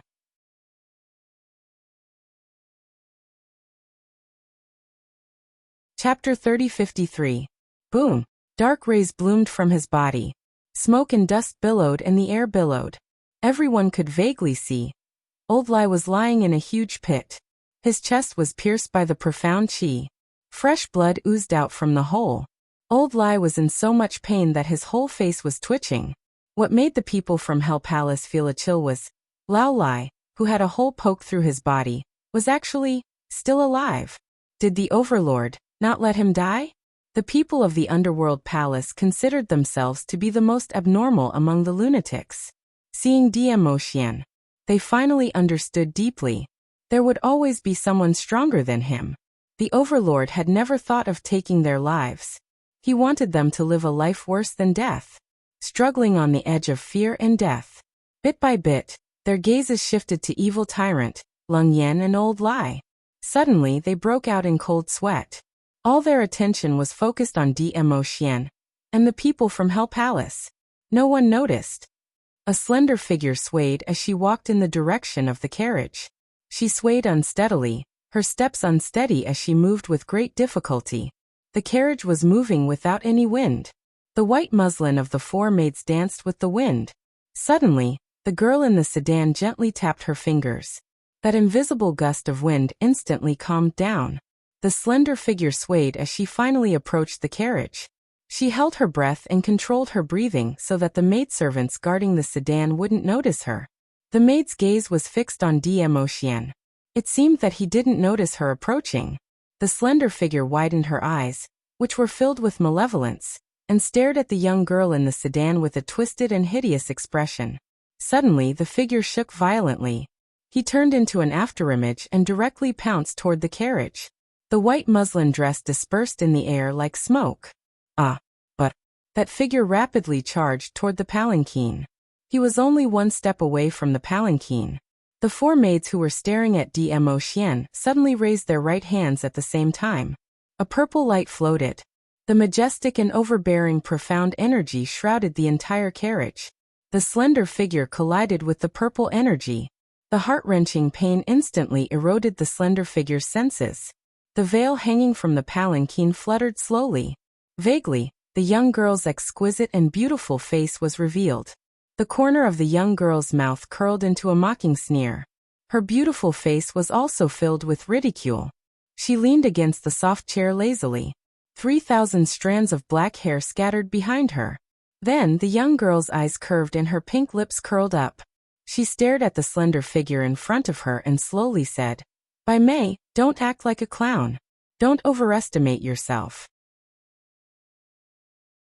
Bai Mei was sent flying by the barrier and smashed into the ground with a thud. Hearing Yi Qing Luo's sarcastic words, Bai Mei clenched her teeth tightly as she suddenly raised her head and stared at Yi Qing Luo resentfully. That beautiful face that could topple a city.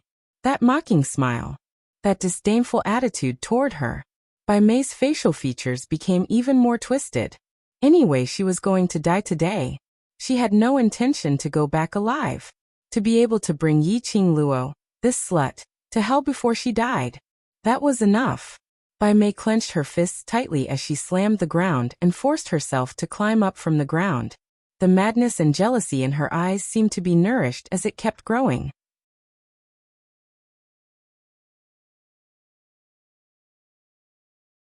Chapter 3054. Through the veil. Yi Qing Luo could clearly see Bai Mei's changes. Especially when she saw the black qi overflowing from Bai Mei's eyes. Her slender brows creased slightly. As expected, this Bai Mei's body had already been implanted with the evil qi, which belonged to the Palace of Darkness. This gush of evil qi.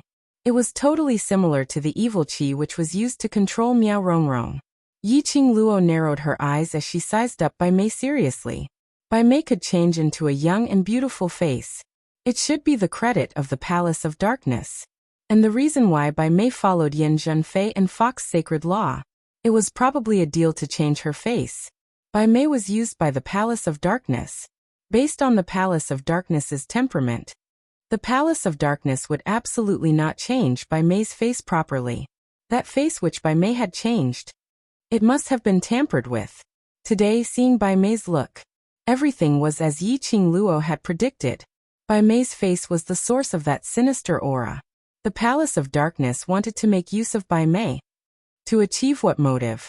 Yi Qing Luo had just expressed this question. Very quickly, Bai Mei gave her the answer.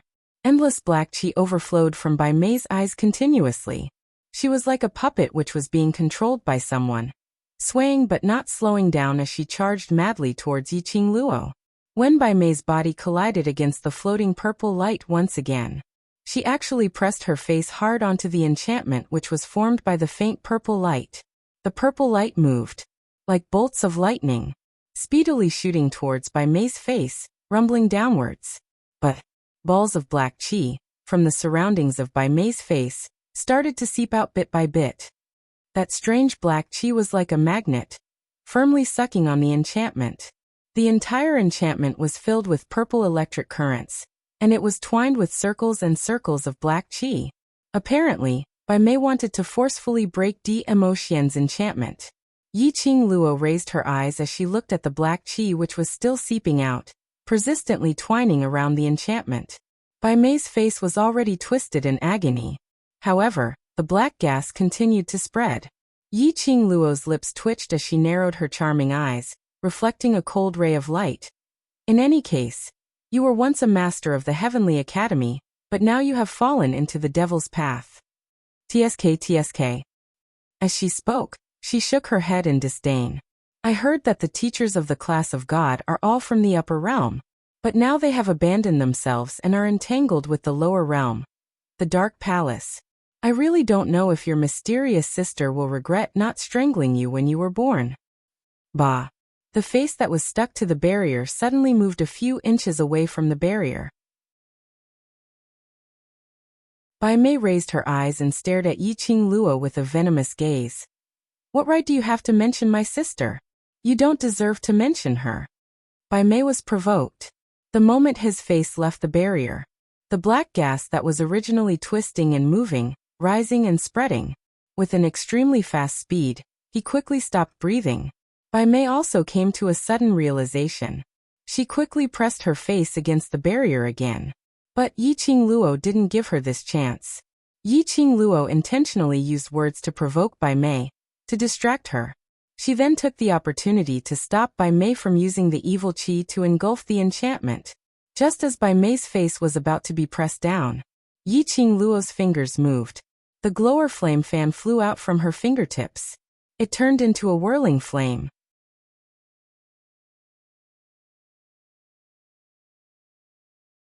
Chapter 30:55. She cried out in pain as she swiftly retreated to avoid the glower flame fan. But the glower flame fan had already drawn a bright red wound on her cheek. Endless black qi seeped out along with the blood. When Bai Mei was a few steps away from the enchantment, Yiqing Luo's fingers moved. That raging flame which was swirling in midair immediately returned to Yiqing Luo's hands. Bai Mei covered her face as her scarlet poisonous eyes stared at Yiqing Luo vigilantly. But, no matter how vigilant Bai Mei was, compared to Yiqing Luo's speed, she was far behind. Bai Mei didn't see clearly what Yiqing Luo had done. She only felt that her body seemed to be bound by something. Her forelimbs were unable to move. And that thing which bound her was tightly squeezing her skin, making her feel a piercing pain. Ugh! It was another thing which seemed to embed into her bone marrow. Bai Mei gave a dull moan. She was in so much pain that her eyes were blurry as she stared at Yiqing Luo. But she saw Yiqing Luo holding the glower flame fan as her fingers flicked from time to time. Every time Yiqing Luo's fingers moved slightly, Bai Mei could feel that the thing which bound her four limbs had turned into a sharp blade, cutting her bones. Suddenly, a dazzling light pierced her eyes. Bai Mei's eyes widened as she squinted her eyes. Following that dazzling light, her vision slowly shifted. This time she discovered. The thing which bound her was not something else, but strands of silver threads that were as thin as black hair. There were at least 5 to 6 strands of silvery strands. They were shot out from the glower flame fan in Yiqing Luo's hands.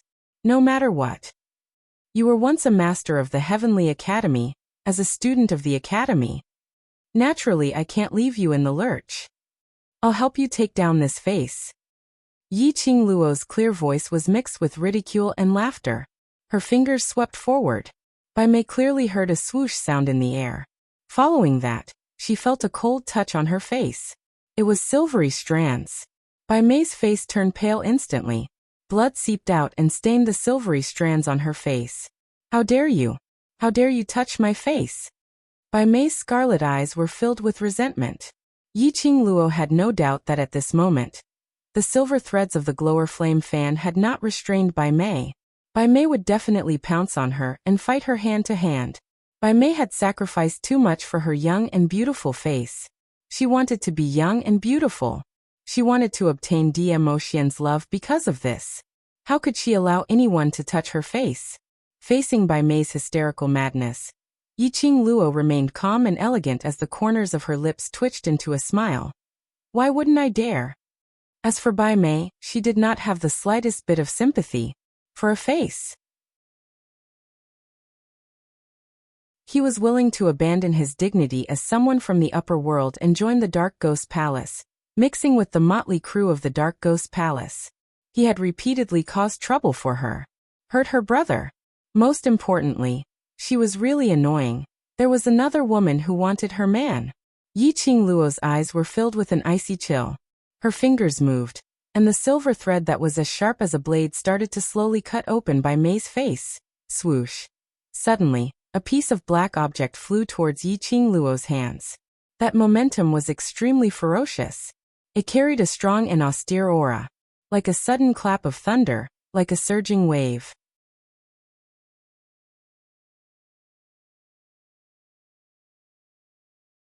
Chapter 30:56. Who is it? The 4 maids who were standing still on the 4 sides of the carriage suddenly rushed in front of Yiqing Luo. These 4 maids had noticed Bai Mei's actions right from the start. They didn't make a move because of Yiqing Luo's obstruction. They were clear that One by Mei was not Yiqing Luo's opponent. But this sudden burst of energy, it aroused their vigilance. One of the maids swiftly waved her palm to meet that irresistible force and split it apart. Ka! A slight sound was heard. That thing was split apart by the maid. It turned into a piece of drifting, as though it didn't have any lethality, and slowly floated downwards. Yiqing Luo fixed her eyes on it. That was actually a piece of leaf. That's right, an ordinary piece of leaf which was split into two. Yiqing Luo's pupils contracted slightly. She had indeed heard that if the profound energy was strong enough, even water could be condensed into a sharp blade, taking a person's life. A piece of leaf as a hidden weapon. It wasn't impossible. But just how powerful could a person be? To be able to use a piece of leaf to create such a powerful energy. The speed of the spinning was extremely fast. She couldn't even tell that this was just a piece of leaf. If it wasn't for her body's instinctive reaction towards danger, there was a possibility that she wouldn't be able to avoid it. Who was this person? Why did he make a move on her? Yiqing Luo frowned slightly as she shifted her gaze away from the leaf. Sister, sister. Bai Mei's ecstatic voice suddenly rang. This roar could almost shake the entire Hell Palace.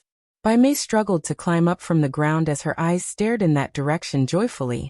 Sister, you're here to save me. You're here to save me, right? Sister? These two words made Yiqing Luo's ears buzz for a moment. Her vision trembled.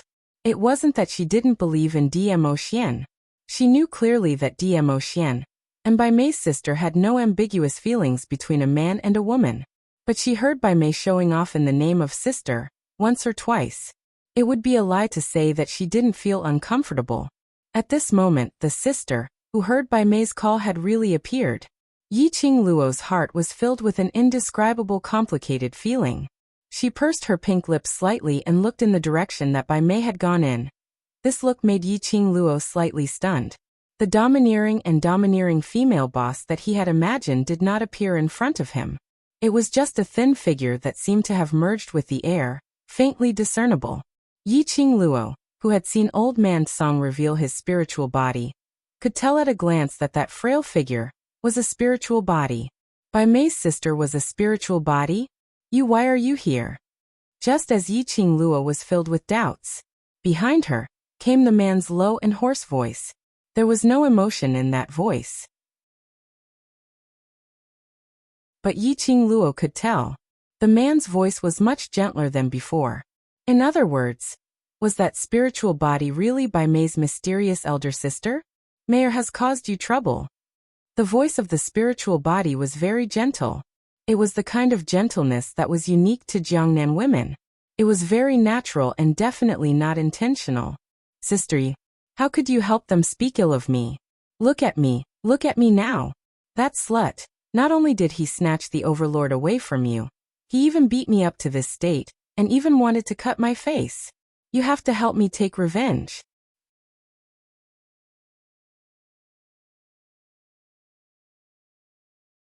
Chapter 3057. Her sister was here not to back her up. Instead, she was speaking up for those who bullied her. How could Bai Mei accept this? Mayor. The spiritual body's voice was very soft, as gentle as water. She called out Bai Mei's name. As her gaze shifted to Bai Mei's face, Yiqing Luo also saw the spiritual body's face clearly. That face was extremely beautiful, elegant and refined, without a speck of dust. A pair of pure and gentle beautiful eyes stared at Bai Mei indifferently, which made Bai Mei unable to say a single word. The spiritual body's lips curled as she spoke gently. The relationship between my sister and the Overlord has never been what you think. The Overlord has never belonged to me. She paused for a moment, as her gaze became increasingly gentle, like a warm spring breeze blowing against her. Even though the spiritual body's vision wasn't looking at Yiqing Luo, Yiqing Luo could feel the warm breeze blowing against her. Following that, she heard the spiritual body's gentle voice ringing. Moreover, you've done something wrong, so being injured is a lesson for you. If you know pain, then think clearly where you've done wrong. Then you will naturally not get injured again. Sister. Bai Mei pursed her lips tightly, totally disagreeing with her own sister's words. but she couldn't say a single word of rebuttal. When Yiqing Luo saw this, she couldn't help but have goosebumps. Bai Mei had an 18 or 19-year-old young lady's face, but in actual fact, she was already over 30 years old and could be considered as an auntie. She even put on a delicate look, acting coquettishly towards her own sister. Didn't Bai Mei feel embarrassed? Or, she had a young lady's face. Did she really treat herself as a young lady? To think that Bai Mei's sister could still maintain her gentle face, without any change in her emotions, facing her younger sister who was pretending to be young. If you still don't know where you've done wrong then, the injury on your body isn't considered serious. The spiritual body interrupted Bai Mei's words. I'm still not considered serious. Bai Mei's eyes turned red from anger, as resentment and anger spread in her pupils. That scoundrel wanted to ruin my face, wanted to cut my face, and even caused me to be seriously injured. Do you think that it will only be serious if I die? Bai Mei clenched her fists as tears welled up in her eyes. I know that for the sake of the Overlord, you can abandon me, your little sister. I've been alone for so many years, and I've endured it. It doesn't matter if I have you as my sister or not. Mayor. The spirit body's gentle voice revealed a hint of choking. Her voice trembled as she stared at Bai Mei, her eyes filled with grief and helplessness. Bai Mei closed her eyes, as if she was suppressing the emotions in her heart. Then she suddenly opened her eyes, turned around, and walked in the opposite direction of the spiritual body. You abandoned me for the Overlord. Now, to please the Overlord, you don't even care about your sister's life. So, it's my turn to abandon you. It's my turn to abandon you. Bai Mei's turn was swift and decisive. Yiqing Luo stood at the angle of the carriage. Coincidentally, he saw the expression on Bai Mei's face when she turned around. Obviously, Bai Mei's words were sonorous and forceful, with righteous words. Her tone was choked with sobs, as if she couldn't bear to part with it. But on Bai Mei's face, there wasn't a single bit of reduced heartache expression. On the contrary, her eyes were slightly raised, filled with ridicule and sarcasm.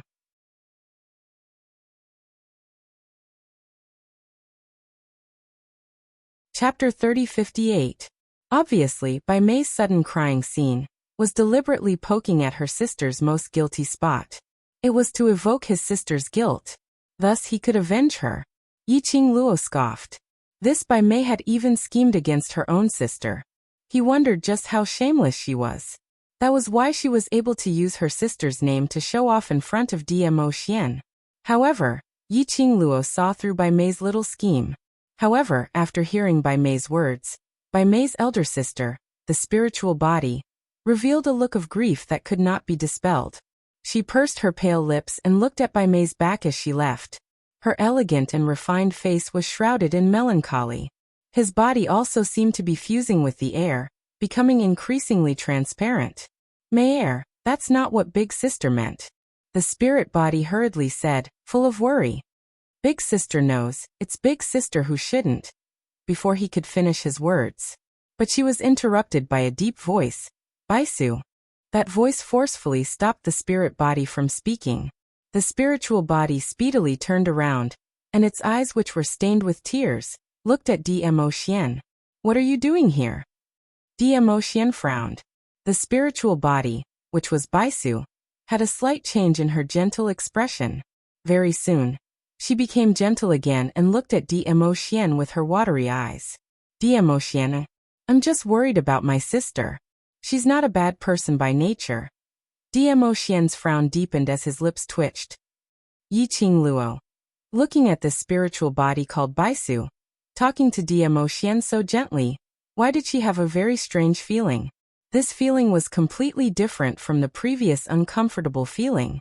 For some reason he felt that Baisu was not as gentle as she looked. Dmo Xian's obstruction. All the plans of Bai Mei, who had been snickering in her heart and waiting for Baisu to coax her, were disrupted. In the direction that Bai Mei was heading. It was the direction of the Underworld Palace's group.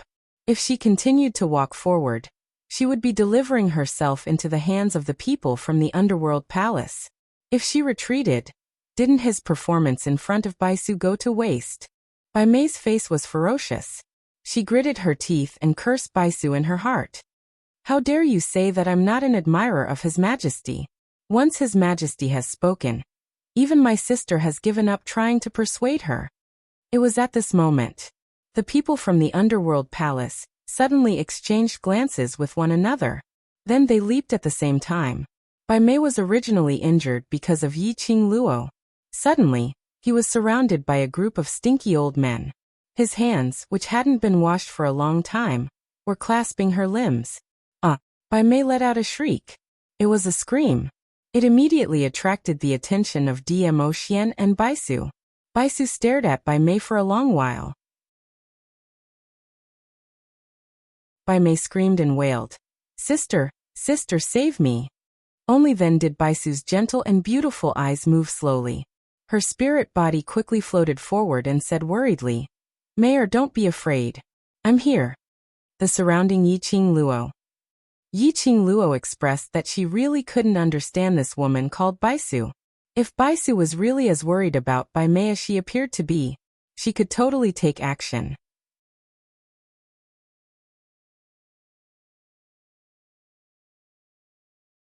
Chapter 3059. As long as Baisu made a move, those lunatics from Hell Palace would not be able to use Bai Mei to threaten her. But Baisu did not make a move. She was like a delicate white lotus, her eyes and mouth full of worry, expressing her concern for Bai Mei. Baisu's attitude. This made the two men from Hell Palace who were restraining Bai Mei to reveal a joyful expression. It looked like they had caught the right person. With this thought in mind, the men from Hell Palace tightened their grip on Bai Mei and even drew out a dagger and pressed it against Bai Mei's neck. All of you leave Hell Palace, otherwise I will kill this woman." The men from Hell Palace had already grasped onto the last straw, staking everything on this one throw. Originally they wanted to use a sneak attack to restrain Dmo Xian. Unexpectedly, Dmo Xian's power had already reached an unfathomable level. They would never be Dmo Xian's opponent. Moreover, there was another spiritual lady with unfathomable power. How were they going to protect Hell Palace? Although the woman in their hands seemed to have some conflict with the Overlord's woman, but she was the younger sister of another spiritual lady. If they could make use of this woman in their hands to incite the spiritual lady and the Overlord to kill each other, they would be able to reap the benefits of the third party. With this thought in mind, the expressions on the men from Hell Palace became more and more sinister. "Quick! Leave Hell Palace, bring your men and leave immediately." Baisu's eyes were filled with tears, her little hands clenched tightly as she trembled. You can't hurt my sister. Sister, save me. I don't want to die. I don't want to die." Bai Mei felt the blade on her neck almost cutting through her skin as she cried out for help in fright. Baisu was also very anxious. Her eyes were red as her spiritual body floated around in the air with an anxious look. "Sister will save you. Don't be afraid. I only have you as my sister. I will never let you die." Her words made the eyes of the men from Hell Palace suddenly lit up. They were even more certain that this woman in their hands was enough to threaten the Overlord and that spiritual lady. "It's not impossible for us to let this young lady go." Hell Palace's men shot a glance at the gloomy-looking Dmo Xian. As long as you stop the Overlord, I'll let her go." Baisu's beautiful eyes widened in disbelief. She turned her head and looked at Dmo Xian behind her as her lips trembled. "Overlord." Yi Qing Luo seemed to see Dmo Xian's lips twitching even more violently. Baisu covered her face with her hands and continued to speak in a voice as gentle as water, with a hint of eagerness and helplessness. "Dizun, can you—" "No." Dmo Xian interrupted Baisu's words without any hesitation, as his face was expressionless. "The people from Hell Palace, since they dare to provoke this Lord's woman, then they should pay the price for their actions." Baisu paused and looked at Bai Mei worriedly, and then immediately looked at Dmo Xian. She clasped her hands together, looking like a worried white lotus. "All right. Good. Since the Overlord doesn't want to keep this woman alive, I'll kill her." Hell Palace's men saw the hesitation in Baisu's heart and wanted to provoke Baisu, so they increased the strength of the dagger in their hands. Blood seeped out from Bai Mei's neck and dyed the sharp dagger red.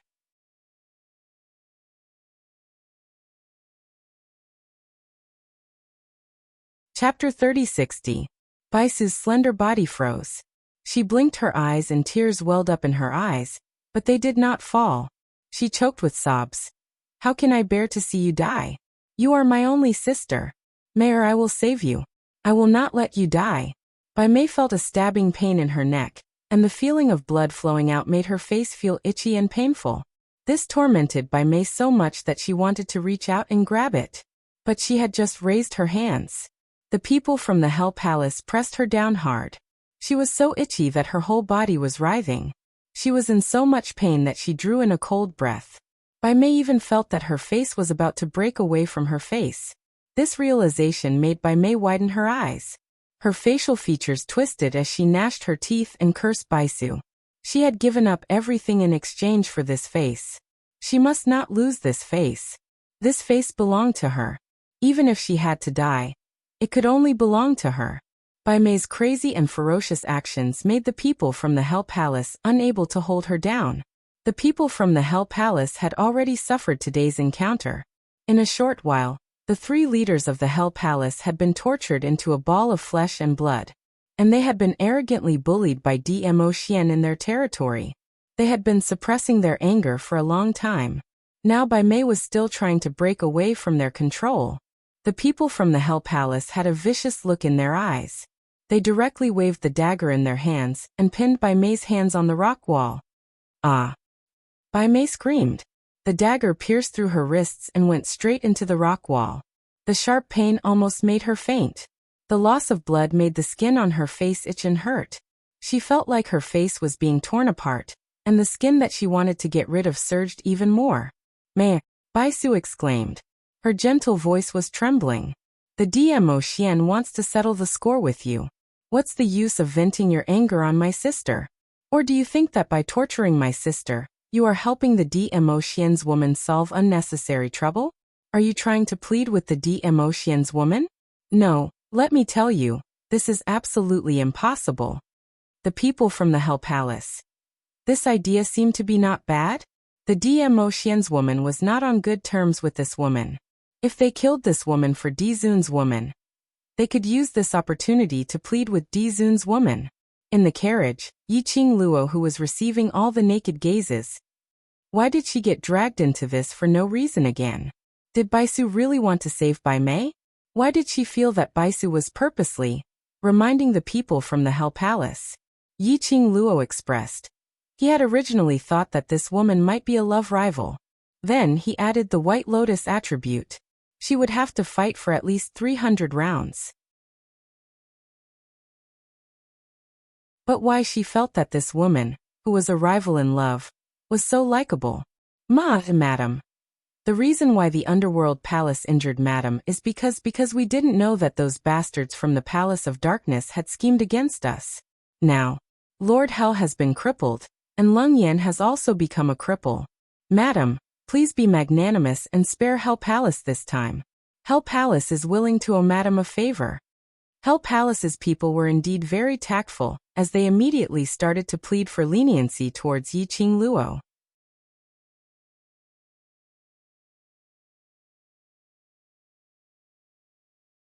Chapter 3061. Yiqing Luo. They had obviously come to settle the score with the Underworld Palace and take revenge. Why did it feel like the direction was getting more and more crooked? Her eyes twitched as she looked at Dmo Xian. Dmo Xian's expression was also very ugly, as his shimmering peach blossom eyes were surging with undercurrents. He looked at Baisu with his dark and deep eyes and frowned slightly, as if he was very dissatisfied with Baisu. Very quickly, he detected Yiqing Luo's line of sight. He shifted his gaze towards the carriage. Through the veil, their eyes met. Yiqing Luo's peripheral vision glanced at the people from Hell Palace as she mouthed, "What do you think we should do?" Her lips had just stopped moving. The veil fluttered, and a gentle current of air blew over. It was as if a man's large palm was caressing her face. Beside her ears, the man's deep and husky voice was mixed. "Everything is up to you." His voice fell.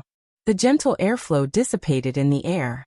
However, the gentle touch on her cheek, as well as the elegant sandalwood scent, still lingered on her face and nose. Dmo Xian brought her to the Underworld Palace, prepared to let her settle the debt properly and properly. It was considered as killing the chicken to warn the monkey, informing everyone that he, Dmo Xian, had a woman whom he regarded as a treasure. But Dmo Xian probably did not expect it. Bai Mei, who was supposed to have died on the battlefield of the Miao tribe, was still alive. She had even followed them to the underworld palace and caused so much trouble, messed up all their plans. It wasn't just the historian of balance who was rushing over. Even the mysterious elder sister that Bai Mei had mentioned appeared in the form of a spirit. At present, Yiqing Luo couldn't feel whether Bai Su was a friend or foe to her. But what Yiqing Luo could confirm was, the relationship between Bai Su and Dmo Xian was extraordinary. However, she did not understand Bai Su's attitude towards Bai Mei. If Bai Su really loved Bai Mei, naturally, she would not really take Bai Mei's life. Although she didn't really like Bai Su. But he didn't hate it. She would never lay her hands on Bai Mei just because of the relationship between Bai Su and Dmo Xian. Dmo Xian said that everything was up to her. In other words, he was telling her that it didn't matter if she wanted the people of the Underworld Palace to kill Bai Mei or if she wanted to take revenge on the people of the Underworld Palace. He would clean up the mess. There was no need to care about anyone else's thoughts and opinions. Having said that, however, she really could not bring herself to cause conflict between Dmo Xian and Bai Su because of Bai Mei. He pondered for a while. Yiqing Luo made a decision in her heart. She raised her head and looked at the people from the Underworld Palace. The moment she opened her mouth, she forcefully closed it again. Because she did not need to worry about whether she should save Bai Mei's life from the hands of the people from the Underworld Palace. Just as she was deep in thought, the people from the Underworld Palace took her silence as a tacit agreement. Without any hesitation, he nailed Bai Mei to the wall. Endless fresh blood slid down the rock wall. Yiqing Luo. Was there a need to be so savage? The few people from Hell Palace were still trying to claim credit, as they begged for Yiqing Luo's forgiveness. Yiqing Luo turned her head stiffly as she looked at Bai Su expressionlessly. I'm sorry, no matter if you believe it or not. I didn't want them to kill Bai Mei. I don't blame you. Bai Su's spiritual body suddenly floated back to Dmo Xian's side. These 4 words, when Yiqing Luo heard it, why did she feel that something was amiss? Wait a minute.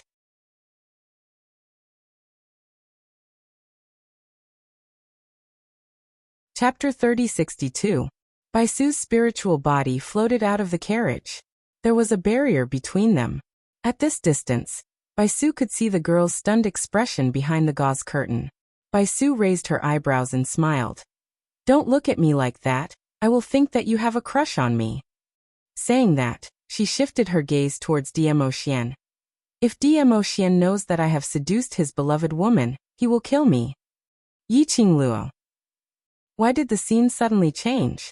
At this moment, Bai Su's face was no longer as gentle as water, like a white lotus.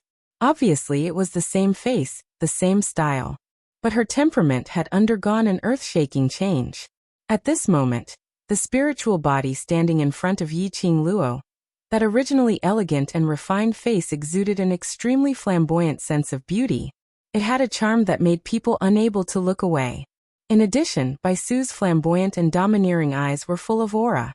There were only 4 words left in Yiqing Luo's mind. Queen. Don't doubt me, I am Bai Mei's elder sister, the woman behind Dmo Xian. Bai Su brushed her hair. Yiqing Luo. What the hell was woman behind? Bai Mei has been with me since she was born. I was the one who personally brought her up. In her heart, her older sister is a gentle person who emits motherly love. So for the sake of my pitiful younger sister, I must maintain this image in front of her. Bai Su shrugged and explained helplessly. Yiqing Luo's mouth twitched. For Bai Mei she disguised herself as a white lotus? Since she loved Bai Mei so much, Bai Mei was nailed to the rock wall. But as her elder sister, not only did she not show any sadness, she even had the mood to joke with her. I have a lot of things to do, I don't have time to teach her how to behave, so, she became like this. Bai Su glanced at Bai Mei, who was still bleeding and nailed to the wall. As long as she's still alive, I don't care how you torture her. Yiqing Luo. This elder sister was really speechless. Wait a minute. Just now, Baisu said. As long as Bai Mei was alive, she could torture her however she wanted. In other words, Bai Mei was not dead? Baisu. Diemo Xian strode over and glanced at Baisu coldly. Take her away, don't be an eyesore. She was referring to Bai Mei. Baisu spread out her hands.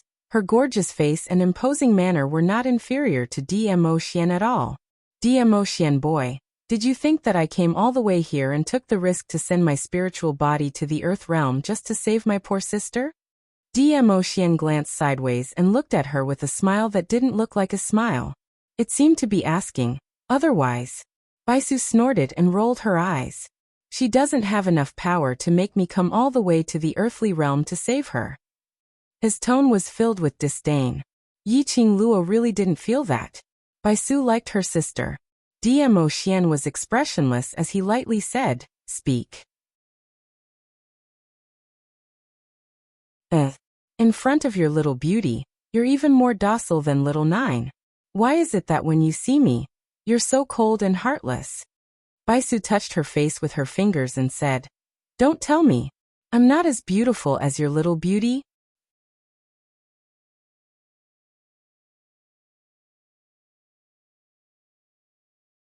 Chapter 3063. Baisu's teasing smile froze on her face. Immediately, a layer of anger covered her face bit by bit. She went berserk and raised her palm towards Diemo Xian's direction. Brat! I dare you to say these 3 words again. Even in the enchantment, Yi Qingluo could clearly feel it. That palm of Baisu was really merciless. Bringing along the raging waves, it was totally going to swallow Diemo Xian completely within the rhythm. Diemo Xian didn't move away, nor did he have the slightest intention to counterattack. Until that palm fell head-on, and covered Diemo Xian within it. Yi Qingluo's slender brows knitted slightly as she suddenly got up from the soft chair. She raised her hand and her slender fingers rested on the gauze curtain, as she was about to walk out of the carriage. One of the maids swayed and used her hand to stop her movement. Yi Qingluo's brows knitted even tighter as her charming eyes turned icy cold as she looked at the maid. Suddenly, a purple light in front of her attracted her attention. The palm wind dispersed and Diemo Xian's tall figure appeared in front of Yi Qingluo. Diemo Xian's body was surrounded by a layer of faint purple light. His eyes were calm as he waved his sleeves. The purple light on his body and the profound energy surrounding him dispersed in an instant. Speak quickly, don't disturb me. Diemo Xian frowned slightly impatiently. After that he turned his gaze towards Yi Qingluo. He seemed to sense that Yi Qingluo wanted to walk out of the carriage. His thin lips curled up as he shook his head at her slowly. His thin lips moved as he spat out 2 words. Wait for me. Seeing that Diemo Xian was safe and sound, Yi Qingluo heaved a sigh of relief. Her line of sight had been lingering on Diemo Xian and Baisu. She was imagining the relationship between the 2 of them. Baisu's expression was icy cold as her beautiful eyes were filled with anger. Apparently, she was still annoyed by those 3 words from Diemo Xian. Hence, she put on a straight face and said dryly, the matter you asked me to investigate has some progress. Also, Qinggu also brought me a few pieces of news, and asked me to inform your little beauty. Qingwu? Jun Qingwu? Yi Qingluo heard this name and immediately asked, what news did little Qingwu ask you to bring me? Ever since Tinyu Palace appeared, he had sensed that something was wrong with it. Jun Qingwu specially went to the upper realm to investigate the people behind the Palace of Darkness. After investigating for such a long time, Jun Qingwu had yet to return. She was still thinking of finding an opportunity to inquire about Jun Qingwu's news from Diemo Xian. You guessed it right. The people behind the Palace of Darkness are indeed from the upper realm. Baisu did not beat around the bush and said directly, it's just that we don't know who that person is, but we can be sure that there are already many forces from the upper realm joining the Palace of Darkness. Baisu paused and looked at Diemo Xian. Which is to say, Palace of Darkness wants to replace the Imperial Palace's position in Nirvana realm. In the eyes of the people from the upper realm, isn't the Nirvana realm a lowly existence? Why would they be interested in the lower realm's powerhouses? Yi Qingluo asked puzzledly when she heard that. As for this, we can't find anything at the moment. The person behind this is hiding too well. Baisu shook her head, narrowed her beautiful eyes and guessed, perhaps because the young Dizun is in the Nirvana realm. Those people think that there is something special about the Nirvana realm. This explanation. To tell the truth, it sounded like it made a little sense. But it was really too far-fetched. Yiqing Luo pursed her lips and closed her eyes as she quickly replayed all the recent actions of the Palace of Darkness in the Nirvana realm in her mind.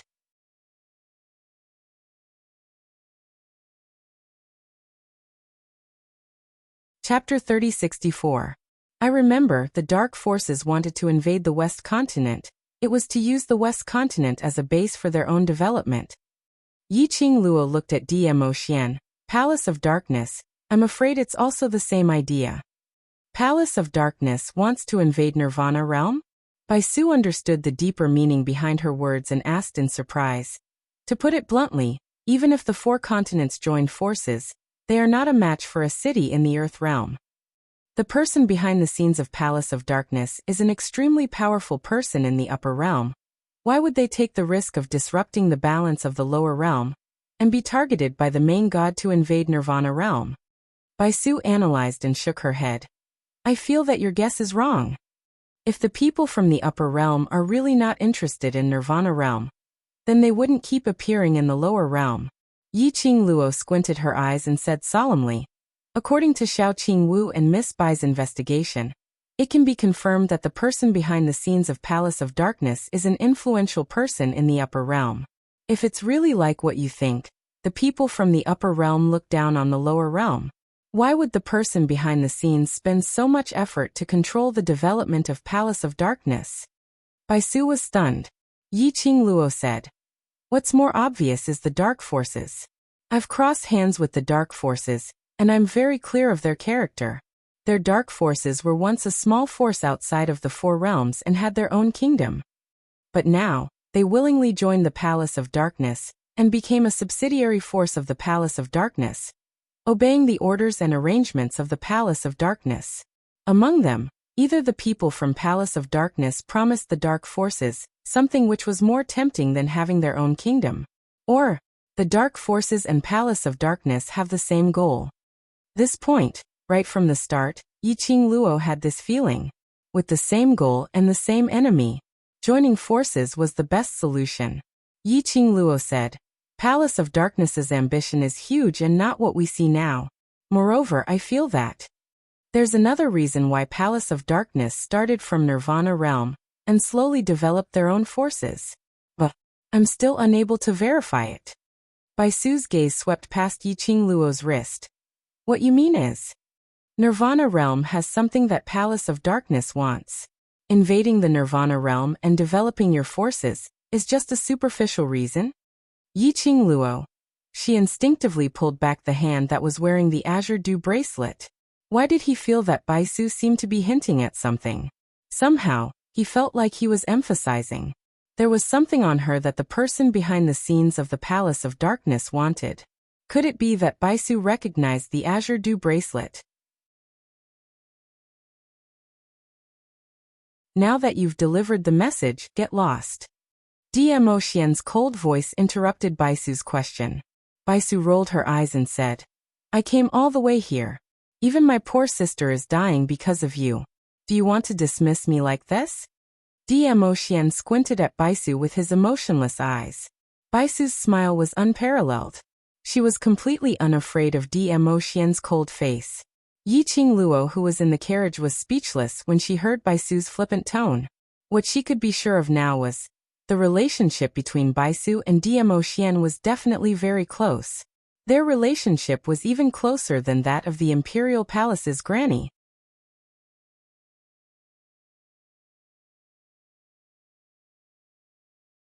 Chapter 3065. To be able to maintain a smiling face under Dmo Xian's expressionless gaze. Except for her. Perhaps only Baisu could do that. Even the Imperial Palace's old granny would be cautious when interacting with Dmo Xian.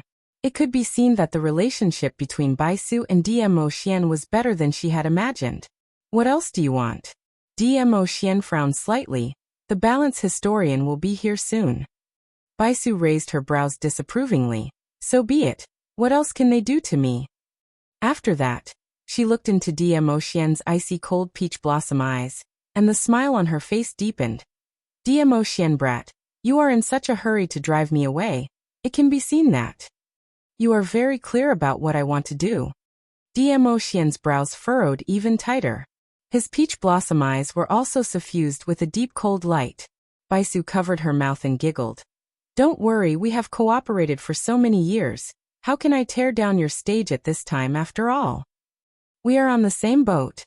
Baisu deliberately lowered her voice when she said the last sentence. Using a deliberately seductive voice, she opened her mouth gently. The voice was very soft, but it was also within the range where Yiqing Luo could hear. These words simply couldn't be more ambiguous. Yiqing Luo couldn't help twitching her eyes as she listened by the side. She felt that as the Empress of Demo Xian, shouldn't she express something? Declare sovereignty or something? But, listening to Baisu's deliberate words, it was obvious that she deliberately wanted to provoke her reaction. Or, wanted to tease Demo Xian? Sure enough.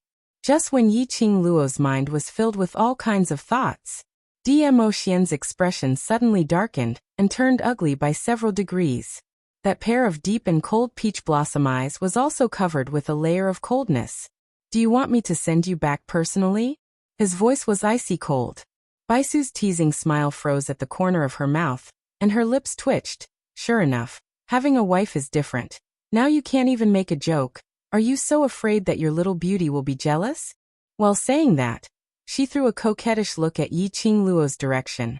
Little beauty, are you jealous? Yiqing Luo indicated that she didn't want to bother with her. Demo Xian knitted his brows tightly and said word by word, Baisu. Baisu raised her hands and said, Okay, I'll go back now. Before he finished his words, suddenly, cries of alarm rang out from the surroundings. The people from the underworld palace began to shout in panic. This sudden change made Baisu and the others quickly look in the direction of the voice. At this moment, the dozen or so people from the underworld palace were pointing at a spot on the wall in fear. Their bodies were shivering. Yiqing Luo narrowed her eyes and through the veil, she saw the direction which they were pointing at. It was Bai Mei, who was pinned to the rock wall. The dark green candle flame flickered, elongating Bai Mei's silhouette. The green candlelight shone on the girl's stiff body. It was also clear. It reflected the shocking scene in front of them. The dark green candlelight on the rock wall gathered in Bai Mei's direction one by one. The endless green light seemed to form a green barrier that covered the young girl's body. No, to be more precise, his face. Bai Mei's face seemed to be rotting gradually. Pieces of flesh started to fall off from Bai Mei's face. Bai Mei's face, using the words too horrible to look at, badly mutilated, was not enough to describe her terrible state. Even Yiqing Luo, who was used to seeing blood,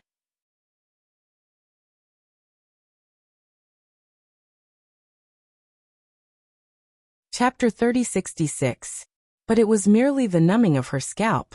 For this bunch of lunatics from Hell Palace, they themselves were bloody and brutal perverts, so they should have been used to this kind of scenario. Why did Hell Palace's people not care about their image as they cried out in terror, their faces filled with terror? This question, Yiqing Luo didn't have the chance to ask. Everyone's attention was focused on Bai Mei at this moment.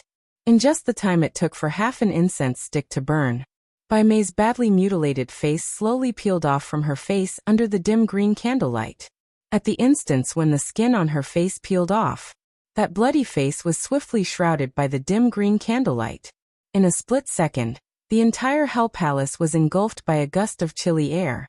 That chilly air carried a bone-piercing chill, so strange that it made one's hair stand on end.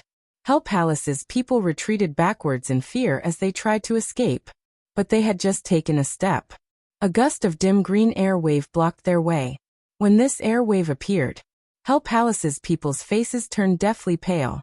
Hell Palace's people's attitude made Yiqing Luo creased her brows. Her gaze kept lingering on those candles. Apparently Bai Mei's change, as well as the skin peeling off from her face, were all caused by these strange candles. Ever since she entered Hell Palace and saw these candles, she had an extremely uncomfortable feeling. Somehow, she felt that these dim green candlelight were extremely horrifying. Yi Qing Luo finally fixed her gaze on one of Hell Palace's people. Those candles. What are they made of? That Hell Palace's people who were pointed out hugged their heads as they shook their heads furiously. Their faces were filled with terror, unable to say a single word. This confirmed Yi Qing Luo's guess. These are all ghost flame candles. Dmo Xian looked at Yi Qing Luo as he spoke calmly. Ghost flame candles? Yi Qing Luo was unfamiliar with this name. Ghost flame candles? Bai Su crossed her hands as she rubbed her arms. No wonder I sensed such a dense evil qi the minute I entered. So, these candles are actually ghost flame candles. Bai Su saw Yi Qing Luo's puzzled expression as her spiritual body suddenly stuck towards the direction of the rock wall. Then he stretched out his hand. The transparent finger was embedded in a candle flame just like that. Bai Su tugged hard and threw the candle into Yi Qing Luo's arms with a look of disgust, while explaining. The ghost flame candle is a person's life force, the candle flame that is ignited. In the end, the candle was caught by the maidservant outside the sedan with her bare hands. She held the maid's hand. Yi Qing Luo took a closer look at that candle. When the will-o-wisp candle was on the wall, other than the strange flame, it looked like a normal candle. However, when it fell into the hands of the maidservant, the candle was extremely sticky. It was like a puddle of green goo that formed a candle. Even if he was thrown into the hands of the maidservant, the candlelight was still burning. The dark green candle flame blended with the green liquid. No matter how one looked at it, it was disgusting. Yi Qing Luo also saw it clearly.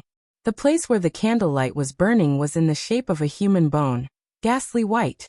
The dark green light came from the holes in the mouth, eyes, and nose that were shaped like white bones, which were burning. Up close.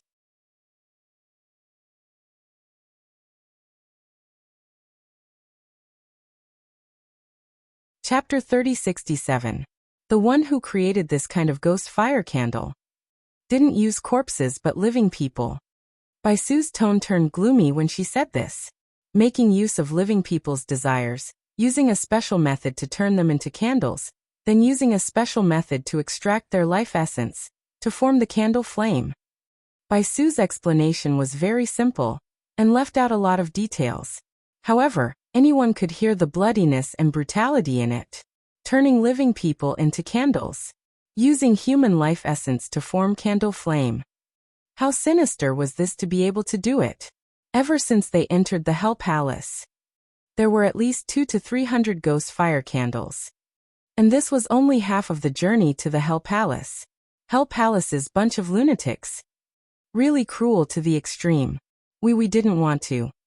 The Hell Palace's people could feel Yi Qing Luo's icy cold gaze through the veil, as they were so frightened that they started wailing. This is all. All the idea of the Palace of Darkness. We were all schemed by the Palace of Darkness. The Hell Palace's people had the intention to destroy the Palace of Darkness. Mentioning the Palace of Darkness, Yi Qing Luo's eyes flashed. This ghost fire candle and the Palace of Darkness were related? Probably because their hearts were already corroded by the fear. Yi Qing Luo's tone only increased slightly. The Hell Palace's people then explained the entire sequence of events while wailing. Their Hell Palace implemented the policy that everyone could become the Lord of Hell. Every month, they would carry out a change of the Lord of Hell. And not long ago it was an important day to change the Lord of Hell. On the day when the elected Lord of Hell became the Lord of Hell, in order to express his generosity after becoming the Lord of Hell, he left the Hell Palace to buy some food and drinks to celebrate. This trip, he didn't return for a day.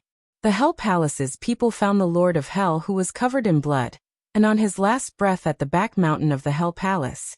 The Hell Palace's people were instantly infuriated. Their Lord of Hell had just become the Lord of Hell, and he was ambushed.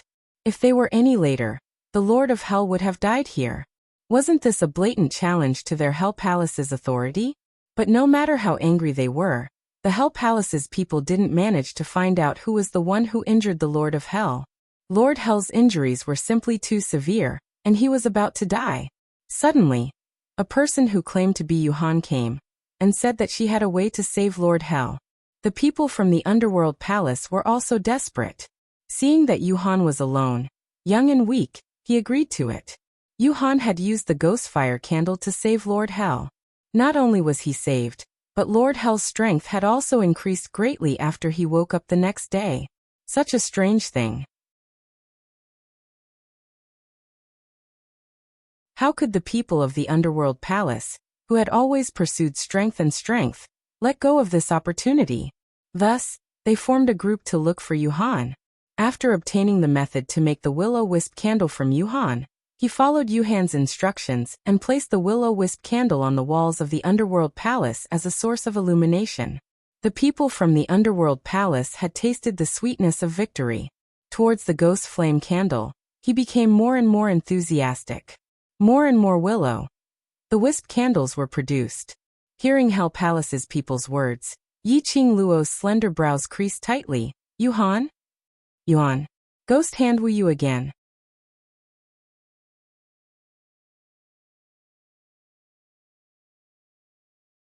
Chapter 3068. Mentioning this, Hell Palace's people's expressions all had slight changes. Following that, they looked at each other, their faces filled with a dilemma. After hesitating for some time, Hell Palace's people then opened their mouths. Ghost fire candle. Indeed can increase our ability, but ghost fire candle is made from a living person's resentment and vitality.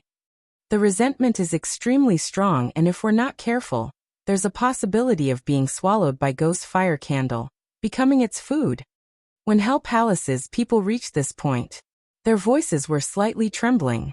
It could be seen that towards the unstable factor of ghost fire candle, they were fearful from the bottom of their hearts.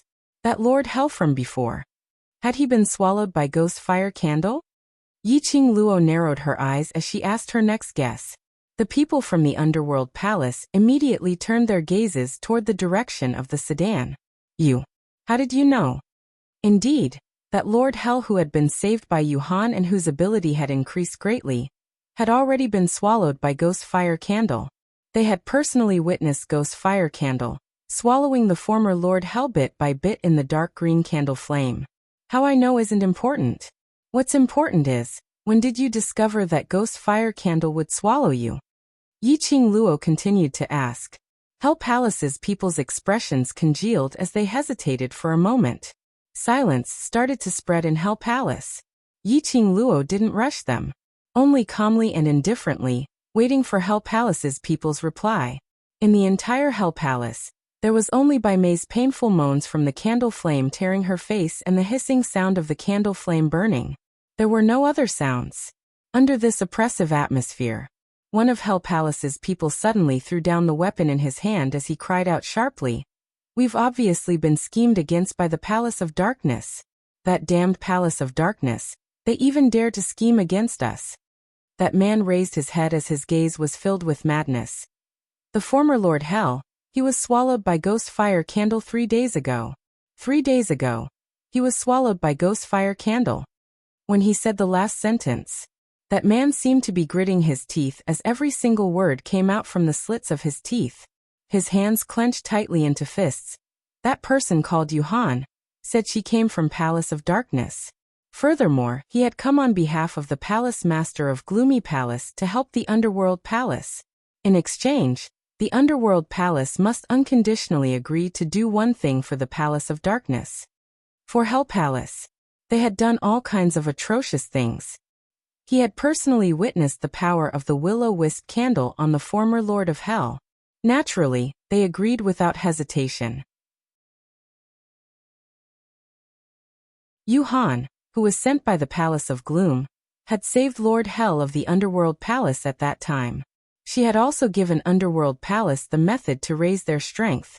To the Underworld Palace, this was indeed a great favor. A few days ago, Yuhan came to us and asked us to use the space explosion sorcery to devour a space in the mortal world. We agreed to it as a way to repay the favor to the Palace of Darkness. We didn't know that the people from the Palace of Darkness wanted to deal with you, madam. I don't know that the Lord Dizun is in the space that the Dark Abyss Palace wants us to swallow. The people from the Palace of Darkness didn't tell us anything. They only said that someone from the Miao tribe offended the second palace master of the Palace of Darkness and wanted to teach the Miao tribe a lesson. Everyone from the Underworld Palace looked at Xieba and Lung Yan, who were lying on the ground.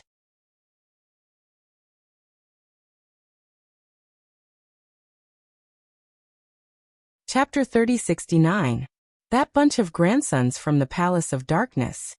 Not only did they want to get someone else to do their dirty work, they even lied to us. Lied to us. That person from Hell Palace was filled with hatred as he spoke. Ghost Fire Candle. That was a scheme of the Palace of Darkness. We created thousands of ghost fire candles, and after lighting them up around the surroundings of Hell Palace, the entire Hell Palace was enveloped by it. Once these candles were lit up, there was no way to extinguish them. Initially, these Yin Qi were able to increase our abilities, but later on, the Yin Qi became more and more intense, as though it had suppressed our powers. Hell Palace's people were filled with hatred and fear as they looked at that side, at the scene where the candles covered Bai Mei. What happened to the previous Lord of Hell? Yiqing Luo asked again. Because this month's Lord of Hell's position was taken by Xieba while the previous Lord of Hell was in closed-door cultivation. To snatch the position. The previous Lord of Hell was thinking of snatching back this position. So. Hearing the Hell Palace's people stuttering, Yiqing Luo's brows rose, so that previous Lord of Hell increased the absorption of the Yin Qi from the ghost fire candle, causing the Yin Qi to corrode his body and later being swallowed by the ghost fire candle. Am I right? Hell Palace's people lowered their heads, tacitly agreeing with Yiqing Luo's words. Yiqing Luo rolled her eyes. No wonder Xieba and Lung Yan seemed much more relaxed after they were carried into Hell Palace. They were probably planning to absorb the ghost fire candle's energy to launch a huge counterattack. No wonder Old Lai and the rest of Hell Palace's people were able to swiftly recover their energy under the circumstances where they were seriously injured. And they were able to raise their battle power in a short period of time. All these were made use of the ghost fire candle's energy. In this way, it made sense. Towards the cause and effect of the Hell Manor, Yiqing Luo had more or less guessed it. She might as well not bother to continue asking. She shifted her gaze onto Bai Mei. In her heart, she faintly had a new guess. Over at the Palace of Darkness, they had always liked to play some tricks in the dark. They looked for Hell Palace, absolutely not just to make use of Hell Palace's hands to kill Dmo Xian and her. After all, if something really happened to Dmo Xian in the Miao tribe, on the Imperial Palace's side, or the powerhouse behind Dmo Xian, if they wanted to seek revenge for Dmo Xian, it was very easy to find out that it was the Dark Nether Palace. Therefore, getting someone else to do the dirty work might just be a superficial reason. In fact, there was another reason. This reason, it was very likely that it had something to do with the human skin that Bai Mei had changed into. She looked at the face that had completely separated from Bai Mei's. In Yiqing Luo's heart, there was a very ominous premonition. He had a feeling that this person's face was going to stir up trouble again. As expected, just as this thought surfaced in Yiqing Luo's mind, all of a sudden, Bai Mei let out a miserable shriek. Soon after, his body softly slid down the rock wall. Fresh blood permeated her entire body. It dyed her white chiffon dress red. When Bai Mei slid to the ground, she did not ask for help from her sister. Instead, he raised his hands, wanting to touch his face, but not daring to do so. My face. This is my face. You can't take my face away, she cried hoarsely, filled with despair.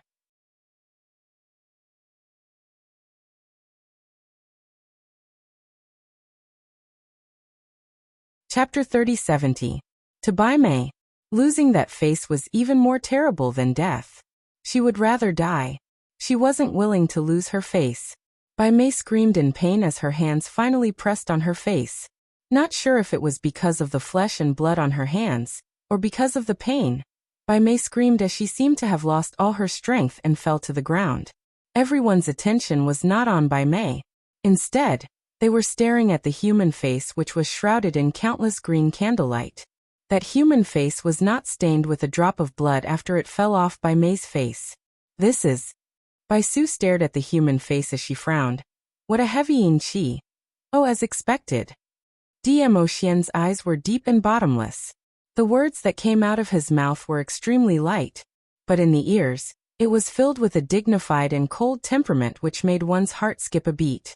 Bai Su looked sideways at him. What do you know? Don't keep me guessing. Dmo Xian's peach blossom eyes looked up at that human face, as his lips curled into an unfathomable smile. Bai Su was anxious as she urged. Why are you still acting mysterious? Can't you tell me what you know? The real motive of the Palace of Darkness is not to kill with a borrowed knife. Just at this moment, a young lady's clear and melodious voice was heard from the carriage. Bai Su's beautiful eyes lit up, and she simply gave up on asking Dmo Xian that sneak attack. Her spiritual body leaned towards the direction of the carriage and said, Little beauty, you and Dmo Xian are really a match made in heaven. Both of you are so smart. Tell me, what did you see? Hearing Bai Su's seductive tone and her weird anti-look, Yiqing Luo's eyes and lips twitched uncontrollably. She was speechless. Bai Su's pitiful sister had lost her face, and was about to die from excessive blood loss. Bai Su could actually stand in front of her and joke with her as if nothing had happened.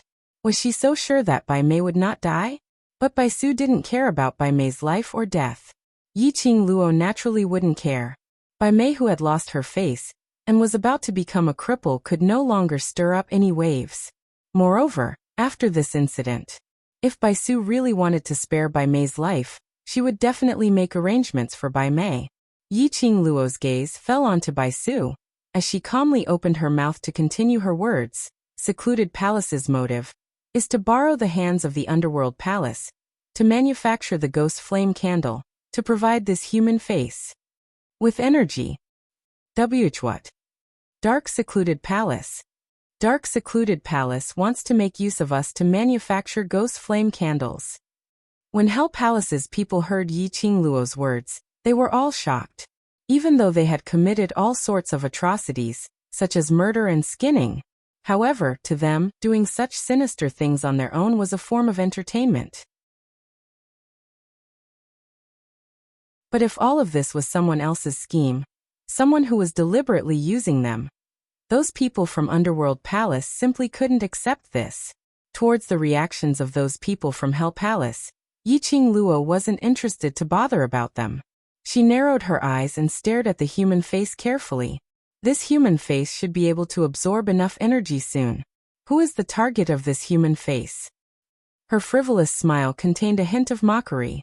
Dmo Xian's eyes darkened. Everyone only felt a gust of cold wind brushing past. That tall figure was already standing in the carriage, as his long arm drew back, pulling the young lady into his embrace. At the same time,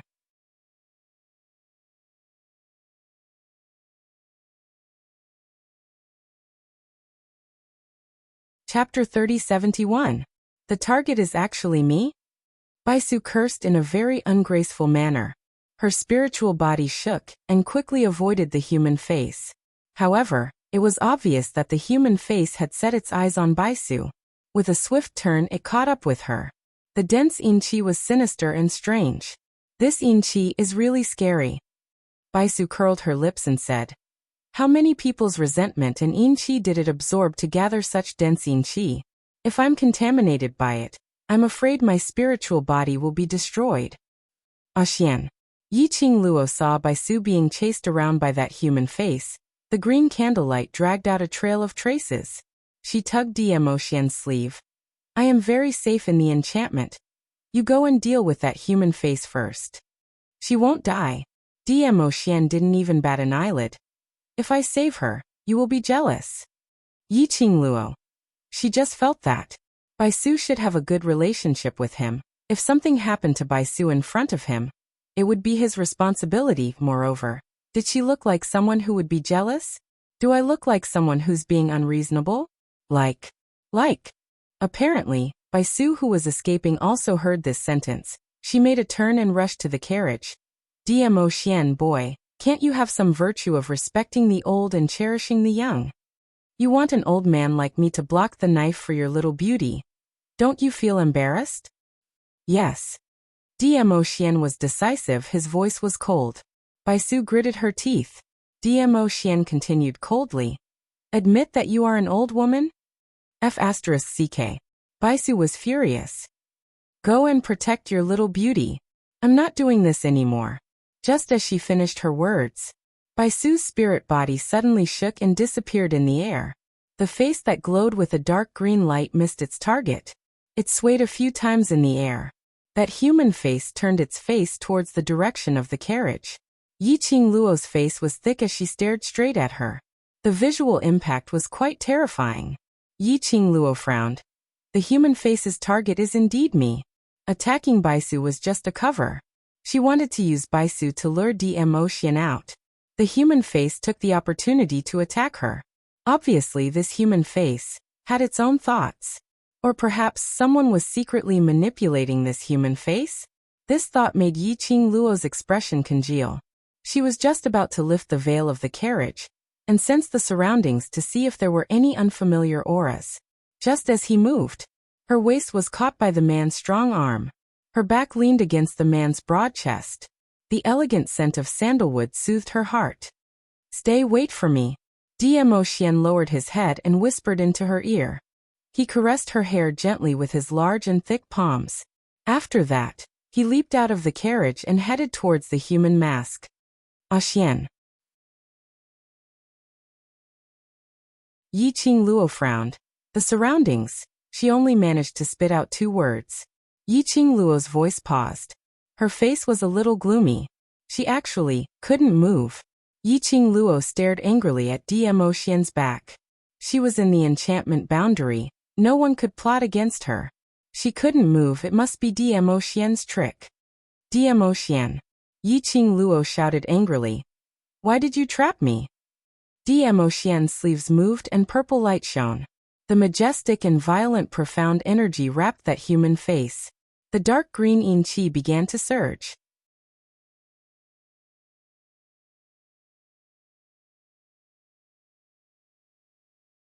Chapter 3072. 2 bursts of energy transformed into a huge light blade. As it kept on engulfing each other, the violent and terrifying strength qi roared and buzzed within the Hell Palace. Gravel flew everywhere as the candle flame flickered. This was a powerful pressure. Even those few people from the Hell Palace couldn't help but clutch their chests as they spat out blood. Not to mention those few crippled people who were lying on the ground without any chance to retaliate. When the 2 bursts of energy tangled to the brink of a volcanic eruption. On the rock wall, those strange ghostly green candle flame candles swayed and fell off the rock wall. The ghostly fire candle's speed was extremely fast. In just a few breaths' time, the ghostly fire candle had already rolled to the side of Xiaba and Leng Yan. The ghostly green candle flame instantly enveloped both of their bodies. Hiss hiss. The candle flame swayed violently, giving off an extremely pungent smell in the air. This time, the smell was extremely obvious. Yiqing Luo just took a sniff and she could smell the smell. A thick rotten smell. But a moment later, that ball of ghostly green candle flame swayed once again. On the ground, there were no signs of those 2 lumps of flesh and blood. Only their clothes were left, which proved that they indeed existed. This scene made the Hell Palace's people's faces turn paler. It's here again. The ghostly fire candle is swallowing living people again. Swish swish swish. After the ghostly green candle flame swallowed Xiaba and Leng Yan, the candle flame started to sway vigorously. As though it had absorbed a huge amount of energy, it started to dance wildly in joy. Hiss! Another sound of the candle flame swaying was heard. She saw the energy which was entangled with Dmo Xian. With a whoosh, the ghostly green glow scurrying. The ghostly green glow instantly swallowed Dmo Xian's purple electric glow. Xian! Yiqing Luo saw this and her heart became even more anxious. She wanted to move, but her 4 limbs were still restrained by an invisible force, totally unable to move. Immediately, Yiqing Luo became anxious. Xian, the surroundings are filled with the ghostly fire candle's yin qi. That human face skin relies on the yin qi to constantly increase its energy. As long as the ghostly fire candle doesn't extinguish, the human face skin will have an endless supply of energy. This was also the reason why the Palace of Gloomy Darkness chose the Underworld Palace. Because the madman here had killed too many people. And because the terrain was shady, the entire Hell Prefecture was quiet. The entire Hell Palace was filled with a gloomy aura. It was the most suitable place to make the wisp candles. It was also the most suitable place to cultivate energy. The people of the Palace of Gloomy Darkness put the strange human face on Bai Mei's face. He used Bai Mei as a medium to transmit the human skin. All he had to do was send Bai Mei to the Underworld Palace. The human skin absorbed all the resentment and vitality of the ghost fire candle. That human face would become a weapon to kill without spilling blood. It could be said the entire Hell Prefecture was now a magnetic field of human faces. The human face skin could continuously increase its energy, and it did not need to worry about running out of energy. Yi Qingluo's heart tightened. No matter how powerful Xian was, he was still a human. There would also come a time when the energy would run out. Bang! Just as Yi Qingluo was looking on helplessly, that dark green glint started to expand, as it completely enveloped Demo Xian's purple light, only to hear an exploding sound of the air vibrating. The dark green light was like pieces of shattered green crystals, as it shot out in all directions. The purple light was glistening. That tall and straight figure stood silently on the original spot, with his hands behind his back. The man was dressed in a purple robe, as the hem of his robe fluttered along with the strong wind, as though purple clouds were rolling. Just a glance. You're tuning in to the Echoes of the Heart YouTube channel. Don't forget to subscribe and join us on this journey to catch the most captivating stories.